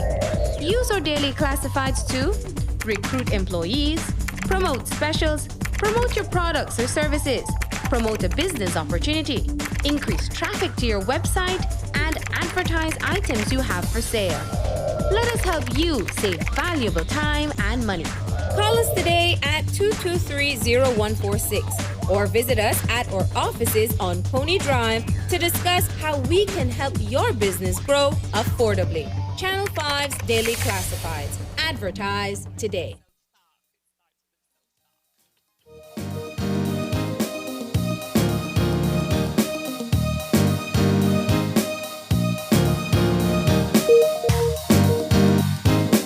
And we're back. We're moving into our final conversation for today. This one is absolutely important. We're always looking for new trainings and professional development courses that we can take. And this is one that you can access online, and you can get it from Bizlard. I probably said it wrong again, and you're going to correct me, but we have Managing Director Charlotte Lopez with us. Good morning. Hi, good morning, Marlene. Good morning, Gavin. Good morning, Belize. And it's Bizlard, but we are the Belize Institute for Service Excellence, Leadership, and Research. And we are a training and professional development company. Our vision is inspired people who are serving with passion and excellence. And it's a pleasure to be here with you guys this morning. Well, it's lovely to have you. And, you know, I had a momentary flashback of you in studio talking about launching online training programs and how you felt that time was right. And look at us now. It's been almost 3 years, and we've been privileged to provide professional development courses online and limited face-to-face across the country of Belize for so many organizations and individuals. It's been accelerating. Yeah. And Charlotte, I mean, let's just dive into one aspect before we talk about this particular course. It's also really great to have a Belizean context when you're doing these training. What are your thoughts about, I mean, what's your experience? I'm sure you've done international training, but then when you customize for a Belizean audience, what's the difference? It's a huge difference. Yeah. It's far more relatable. It's very applicable. And for the people who are engaged in the training, they have aha moments. That's what that is. And they are able, when you're able to relate, when you are able to take a concept, sometimes we don't know the concepts, we just hear and, you know, there's an idea and we say, that's what that is. And so they're able to open up, share their personal experiences and to interact. And so for me, it's been amazing. And it's always has been my dream to have local context. Over the past years, we've been building content so that we can share local content with our Belizean audience. It really bothers me when I have to pull an international video about, customer service or something like that. So our goal has been also to build local content where it's practical, it's applicable. And there are times in my training where I even throw in my Creole, because, sometimes certain things you can't say in English. You just have to, like I used to remember being on the show. I was like, the director was like, I want you to do this in English. And I'm like, no, I can't reel up in English. I have to reel up in a Creole. That is so true. Yeah.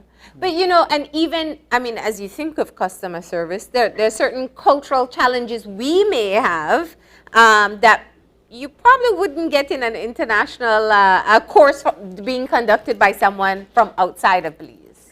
Yeah, no discredit at all, but relevancy.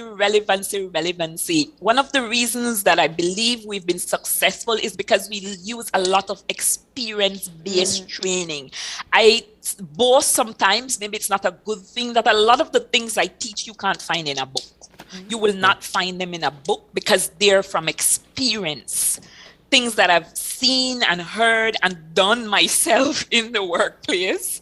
And so, sharing those and people saying, yeah, it's true. That's what we're going through. That's the exact thing we're experiencing. So we're not guessing, it's experience. It's a local reality. And our culture is different. It's different. So yes, you are so right.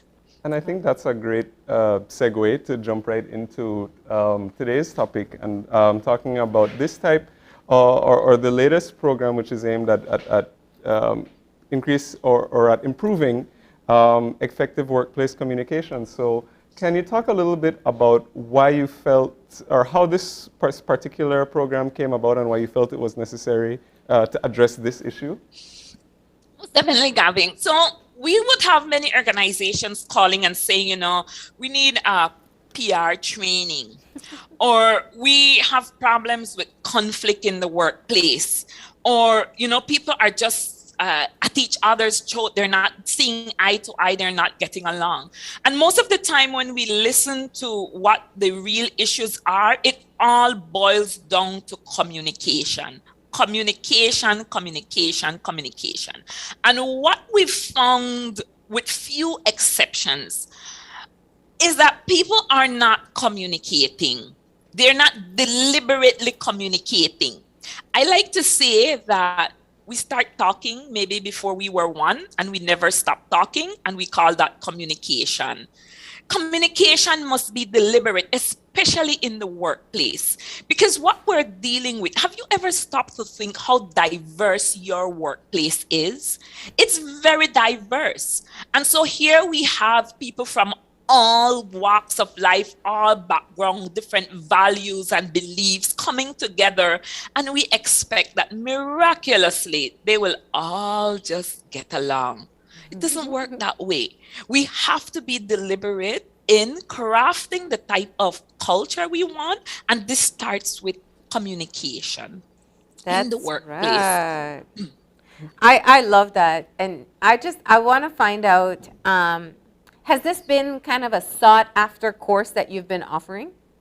Most definitely. We have had hundreds of people take this particular course, and organizations as well. In fact, even when I do the customer service training, I include aspects of communication. If I do conflict, I include aspects of communication, because it's key. It's key. At the end of the day, we find that if you can communicate, if you can learn just some of the basic communication skills, and not just communicate, but think about communication, you will be far better off as an individual and as an organization. Too many organizations are not doing it. We have problems that we do not need to have in organizations because we've not created that space for effective communication to take place.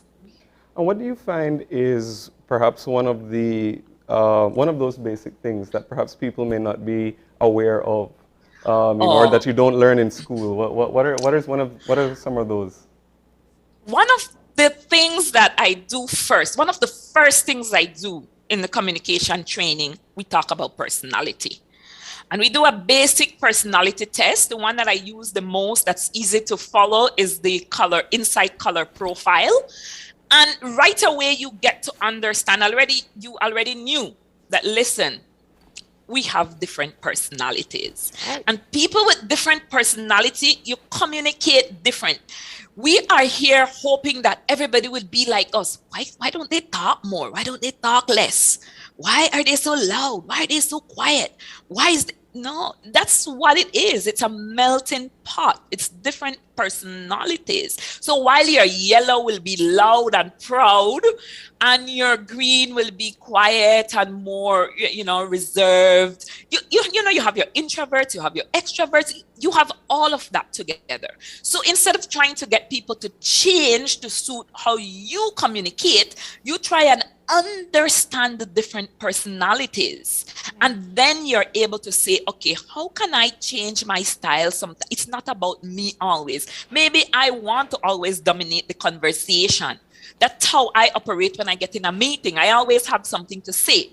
But if I understand that, okay, I have to give my green some space because they're not the one who's always up. They're not going to volunteer. Yeah. They're not going to volunteer. So understanding the personalities alone. And I have people say, And by the end of that session, people are saying, yeah, I think I am so-and-so. And I think Marlene is green. And I think Gavin is, and they're able to understand. So understand that key difference is very, very important. That's the number one thing that we do. You said something so important, and I don't want to overlook it. We all have different communication styles. And the question is, I think sometimes we kind of just use our style on everybody else, and that doesn't work. Or we have an expectation that everybody will use our style on us. Yes. But, and I find that can be a source of conflict.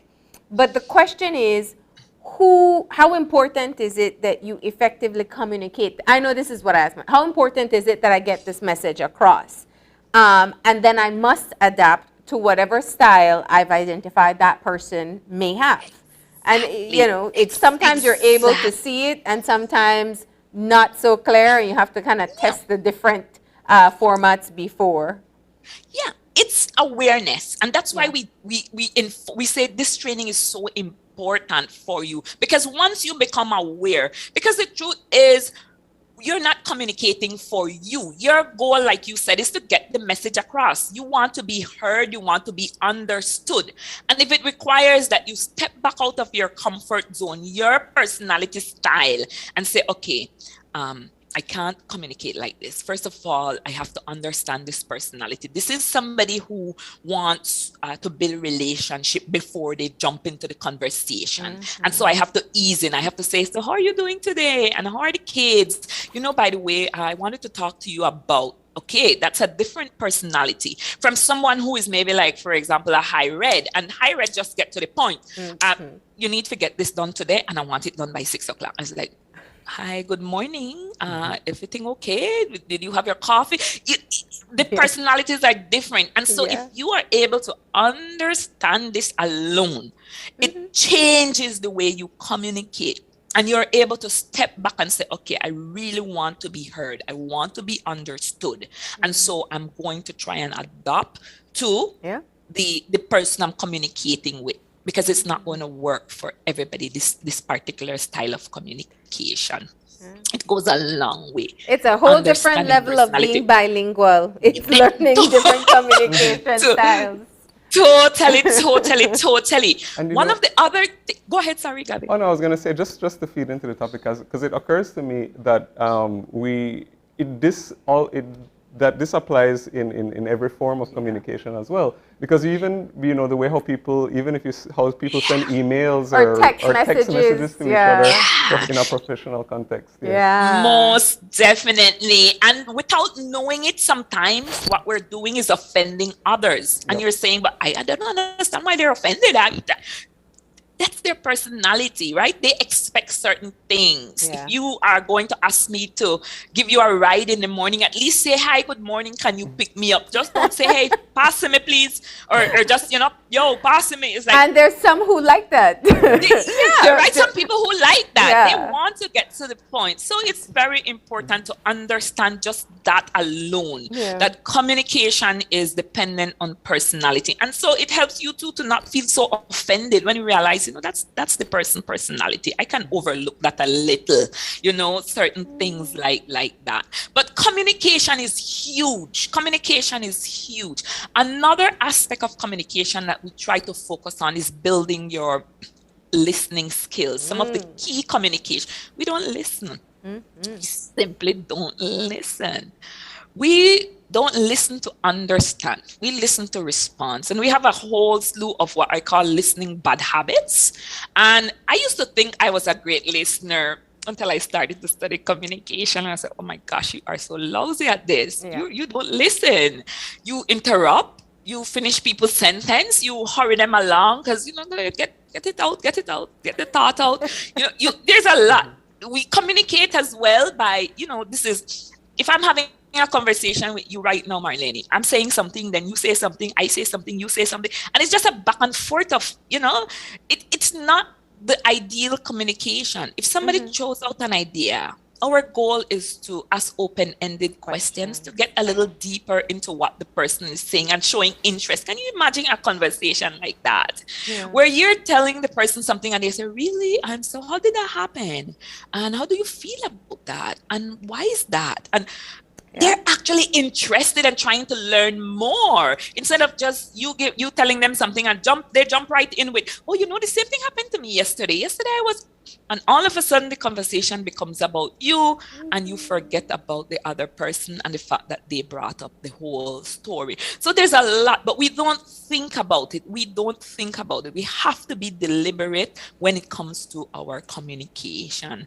Some other aspects, that whole thing with listening, we can do better. We really can do better. Yes. That pause is so important, right? You don't have to jump in right away and respond. I always say to people, what would happen if somebody asks you a question and then you pause and then you respond? Well, first of all, the person might say, see, you weren't even listening. You can't even answer me. But you're thinking, but you gather your thoughts. And so many times I've been like, for example, in a job interview or some other important interview, and I've not stopped. I've not given myself that pause to recollect my thoughts. And then I said to myself, damn, I should have said this. I wish I had said that. I robbed myself of that opportunity because I did not pause to reflect and to truly think. Because if you answer as soon as the question is finished, that means, when did you formulate that response? Yeah. You formulate that response while the person was still talking. And you did not hear the whole thing. You did not process the information. You just responded like, a snap. So you don't do that. We try to think about all those things when we communicate, and it makes communicating more effectively if you're able to listen and understand. Some other little things that we look at is the whole generation gap. It's a whole session right there on the generation divide, because beside the personality type, we have how the generations communicate. And there's a lot of that in the workplace, the whole, different generations and their preferences. And it's causing a lot of division because, this picture here alone for me was like, this captures everything, the style in music and dress and, the way we do things. And it's just different. And when we understand that diversity, it makes for more effective communication in the workplace. There is what we now call the platinum rule. We grew up here in the golden rule. Do unto others as you have them do unto you. Treat people how you want to be treated. Now we're looking at what we call the platinum rule. And the platinum rule says you treat people how they want to be treated. And for a minute, it blew my mind. I'm like, no, but it's true. You have to find out, first of all, what it is that people want. And then you treat them like that. You can't say, well, this is how I want to be treated. It might sound good, but when you understand diversity, you say, hey, this is how you want to be treated. You want, then fine. I understand, and then I comply. But it takes communication. I have to talk to you. I have to find out. So what do you like in the morning? Oh, I don't like loud music in the morning. Okay, that's fine. Well, I like loud music in the morning. Well, it's not about you. We're sharing the same space. So, or what's the compromise? Headphones for one, and But I want to come back to something you mentioned, because that's also, I think, a key factor. It's a intergenerational workplace at most workplaces. And so you have what are some of the previous communication styles, whether it be direct or formal, the in-writing portions or face-to-face sessions, versus a younger generation that's communicating differently. And I really find it interesting, because that's also something that we have to maneuver even in effective communication. We played around with this article last week on the show where, certain generations don't call them. Like, it's insulting. Don't call them. Text them. Or text them and tell them you'll call them. And others who will prefer a voice note over a text message. And don't leave a voicemail because they may never answer it, while others would prefer leave me a voicemail. So how do we overcome the generational differences and kind of play that hopscotch between, Mr. Gavin would prefer a formal email and a phone call with voicemail, while Marlene will prefer a text message with just a quick update? Well, the thing is, it's effective communication. It just makes communication a little bit more challenging, but it needs to be done. There are times when I send out emails, and I follow that emails by a WhatsApp message. And there are times when I follow it up with a voice clip, because I have to know my audience. And it means that I have to exhaust all the communication channels. I cannot just send it by email and say, well, yeah, they're going to check their email. Most people don't check their email.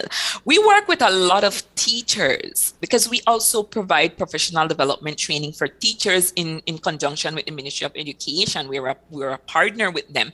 And we have had to look at how children relate and how it is that you might now have to be sending video messages and voice clips, because we're saying that the kids are not reading. These young people, you send them WhatsApp messages and text, they're not reading. And then they message you back and ask you the same thing that you text them. And it gets frustrating. So we've said to them, can you try voice clips? Because that's what they're into. They're picking up their phone and they're high Siri, so and so. They're not reading. And so if it is that you really want to get the message across, as much as it is that you want to get them to read, is it practical? Is it possible for you to focus on that message, that particular message? Send your little video clips, send your voicemails, do something that you know that relates to that particular generation, but don't across the board and say, yeah, but I send the email.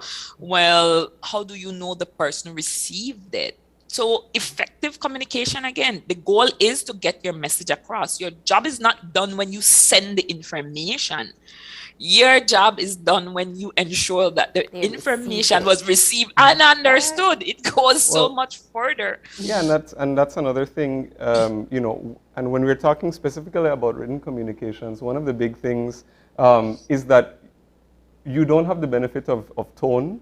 So sometimes, you have to, what might be interpreted by one person as, okay, well, this is being straight to the point. Somebody might think, well, that's very rude. If you say, somebody says, please do so and so, and you don't say hello, or some people might want, hi, how are you, hope all is well, so and so, so that's another thing, that's another, Again, one of the many reasons why you need to take the course, because it is so huge. It's that communication is not to be taken lightly. The other thing we don't do is open that space. In organizations, I see a lot of grievances. I see a lot of, people, just pretending that everything is okay, and it's not when there's so much that they want to say. And so these concepts like open door policy, having regular meetings, well, don't even talk about meetings, because we have meetings and the same results over and over. So we actually have a session on effective meetings, because it's useless to have a meeting, you go in, everybody have anything to say, nobody says anything, and then they come out and they have they do have something to say. Will they say anything? Will they say it? And so it's, how do you get people to speak up and speak out? How do you create that environment of trust where people feel free to communicate and know that they will be heard and understood and not be misunderstood? So our communication training is loaded, and it's something that we encourage participants to do. We have one coming up in February, but outside of that, organizations call us and we schedule a special training just for them. And we like when organizations do it together, because it gives them that opportunity to actually communicate. So those are some of the things we look at, including maybe unconscious biases, because we have a lot of biases that we're not aware of, and we want to unearth those. So our training is highly recommended.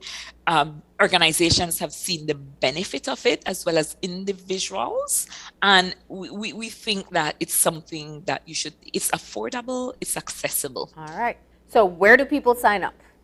Okay, so we have, you can contact us at 670-9564.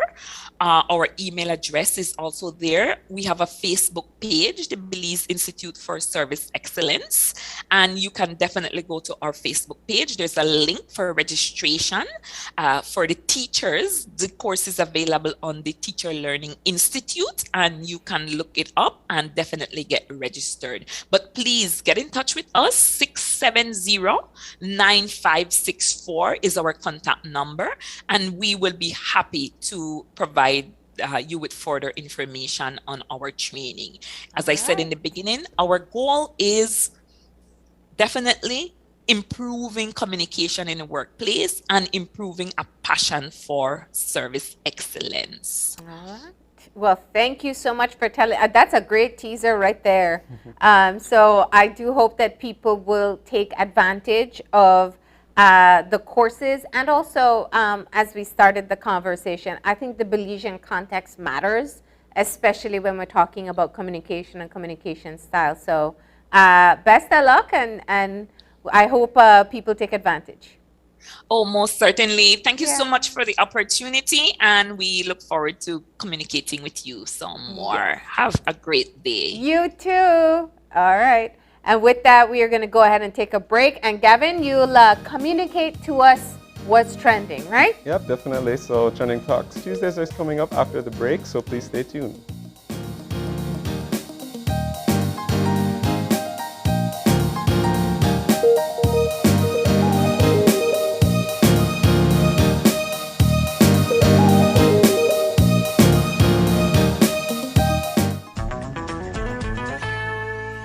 So the doctor has given me 5 days off. How do I get paid from Social Security?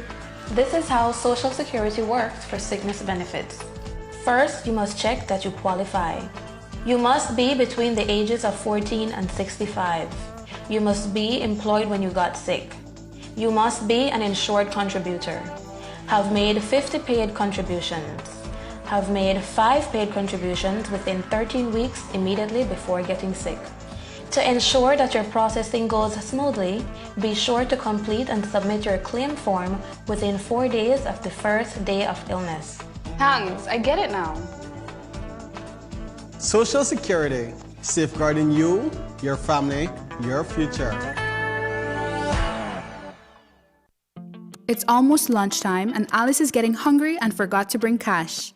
She remembers that eCash now has a geolocation feature in which she can easily view the eCash merchants near her, especially restaurants. Her co-workers also ask her to order food for them. Chicken chow mein, please, and a Coke. The merchant sends her the payment link. She taps confirm, and within a few minutes, her food is delivered. Alice then views her transaction history and taps on the transaction recently made. Then taps the split the bill button, where she selects the unevenly option and moves the bar to the desired amount per person. The request is then sent to her friends. Her colleagues accept the requests and are ready to enjoy their meals. Geolocation and splitting the bill via eCash make Alice's life a whole lot easier.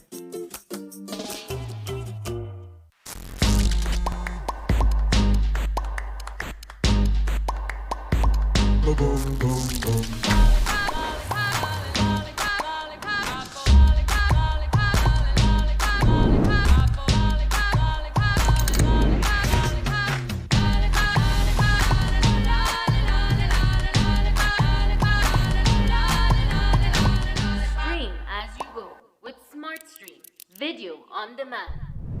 Coming soon. When someone you love becomes a memory, the memory becomes a treasure. Channel 5 introduces the Daily Obituaries. The Daily Obituaries will broadcast all death and funeral announcements and memorials to honor your loved one's life and memories. The Daily Obituaries airs on Channel 5 prior to the evening newscast, with subsequent repeats at 10 p.m. and 12 noon the following day.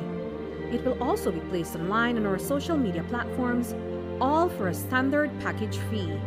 Celebrate their lives and memories with Channel 5's Daily Obituaries. Honor in life and reverence in death.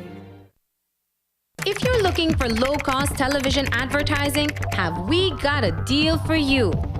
Advertise on Channel 5's Daily Classifieds. Channel 5's Daily Classifieds is one of the most effective methods for introducing yourself and your business to the community. Use our Daily Classifieds to recruit employees, promote specials, promote your products or services, promote a business opportunity, increase traffic to your website, and advertise items you have for sale. Let us help you save valuable time and money. Call us today at 223-0146 or visit us at our offices on Pony Drive to discuss how we can help your business grow affordably. Channel 5's Daily Classifieds. Advertise today.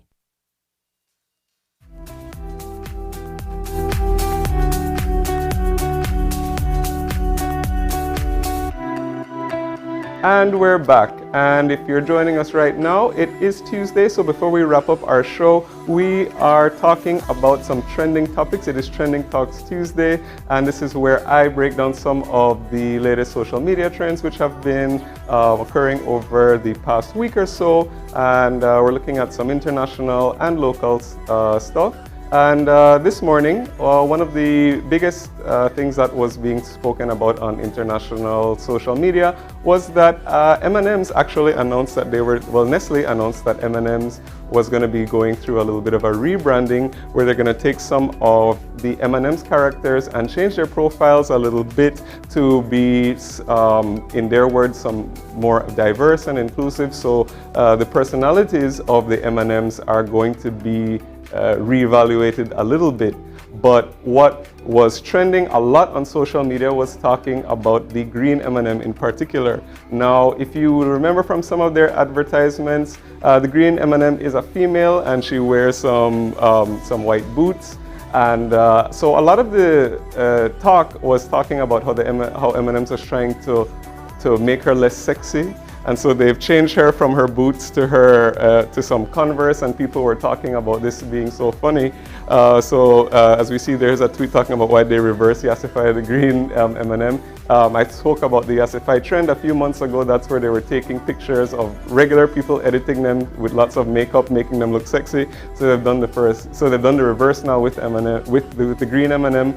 A lot of people on the internet are saying no, they like her, and as a result of that, people are making a bunch of memes. Here she is as Nicki Minaj. Here she is as Lady Gaga. And so people like the boots. People want the M&M to stay, the green M&M to stay. So we'll see if the changes which Nestle announced will stick, because we're already getting a bit of a reaction from people who like M&Ms. And also, a lot of people are wondering about the reason for the rebrand. Some people were saying, is it really time? There's some other things which Nestle is involved in, which maybe they don't want attention to be drawn to, but these memes are pretty funny. People seem to like the sexy green M&M, so that was a funny trend that I saw. Another one that was making a lot of international trends, especially in the US, it is Paris Fashion Week, and they've been taking lots of pictures of all the different celebrities, but one of the most photographed couples of the week was Kanye West and his new girlfriend, Julia Fox. Now, of course, a few months ago, Kanye West and Kim Kardashian made lots of news because of their split up.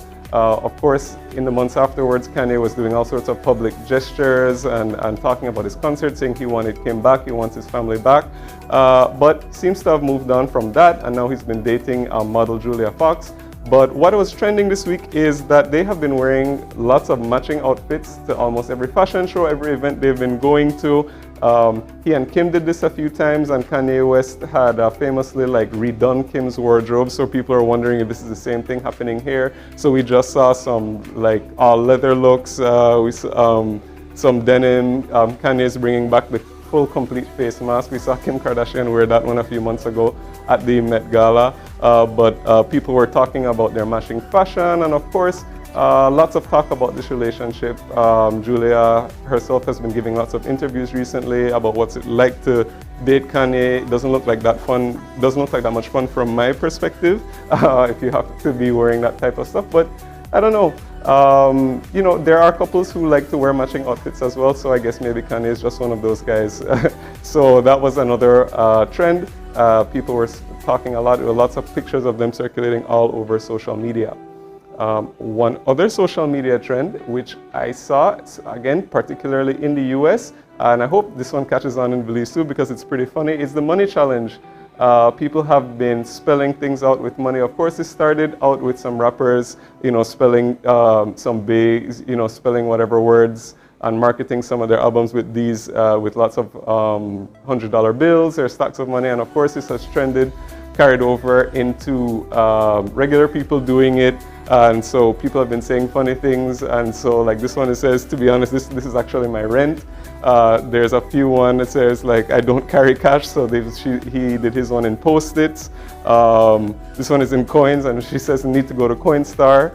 And then there was also a funny one because we see that prison entered the chat. So somebody who is actually incarcerated did it, did one out of packs of ramen. This is a trend which is pretty funny, pretty creative, and I think it's definitely one that can do here. I didn't see any pictures of people doing that with some Belize money or, you know, Belizean products, but it's one that's super funny, and I thought that's been circulating, and it's a relatively recent trend, so I'm gonna definitely see more. So if you want to do that, definitely post yours and send it in. And finally, the last trending topic, of course, when we started out our show, we were talking a lot about the issues surrounding the United Democratic Party and the leadership of the opposition. Now, of course, the whole entire situation isn't anything to make light of, but of course, the natural question after the leader of the opposition announced that he was resigning, most people had the question about who's going to be next, who's going to be the leader. And of course, based on what happened last time, a lot of people were wondering, is it going to be Honorable Shine Barrow again? And because of that, that did generate some memes. One of my favorite ones is this little clip, which we're going to show right now. And it goes back to one of our productions from one of Channel 5's productions when we had Be the Next Superstar. But here it is talking about this is probably Shine right now in the light of the announcement of Honorable Patrick Faber's resignation.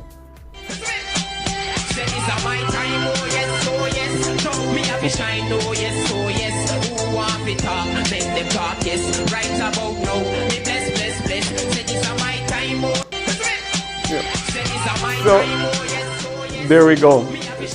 So did love that meme. I definitely had a big laugh, and that's a great throwback too. So those are just some of the topics that we saw all over the world and right here in Belize. Those are some trends, and that's Trending Talk Tuesday. Yeah, actually, you have just given me my earworm for today because Yep. I am going to have that song stuck in my head all day. That was Chad I can't remember his last name, but I remember that song very clearly. But yeah. Oh yeah, I remember that song too. Be the next superstar. Yeah, and it was an original. Yep. You know, why wasn't that recorded? Maybe we'll get big ones Yeah, again. let's hope. Yeah, let's hope. Let's make it happen on TikTok. But I mean, you know, you're right. There are a lot of jokes out there. Not all of them are appropriate for the situation. But this one, you know, this one is kind of funny. Yep.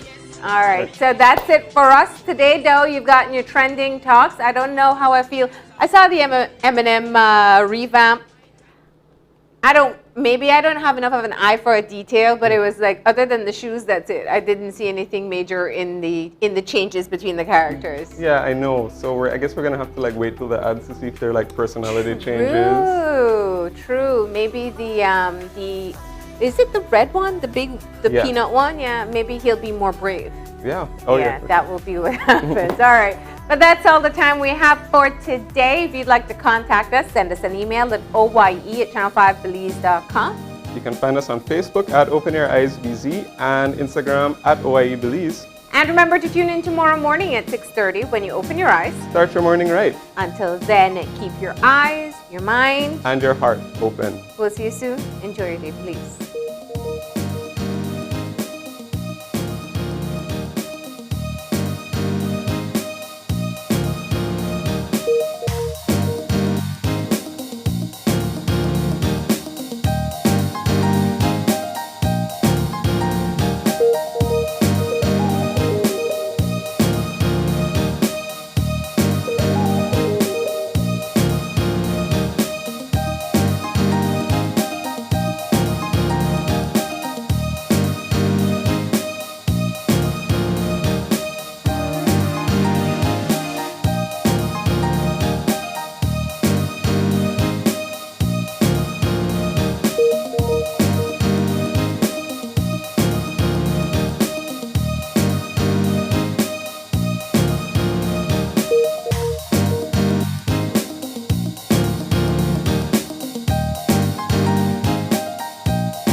Open Your Eyes was brought to you by the Belize Bank.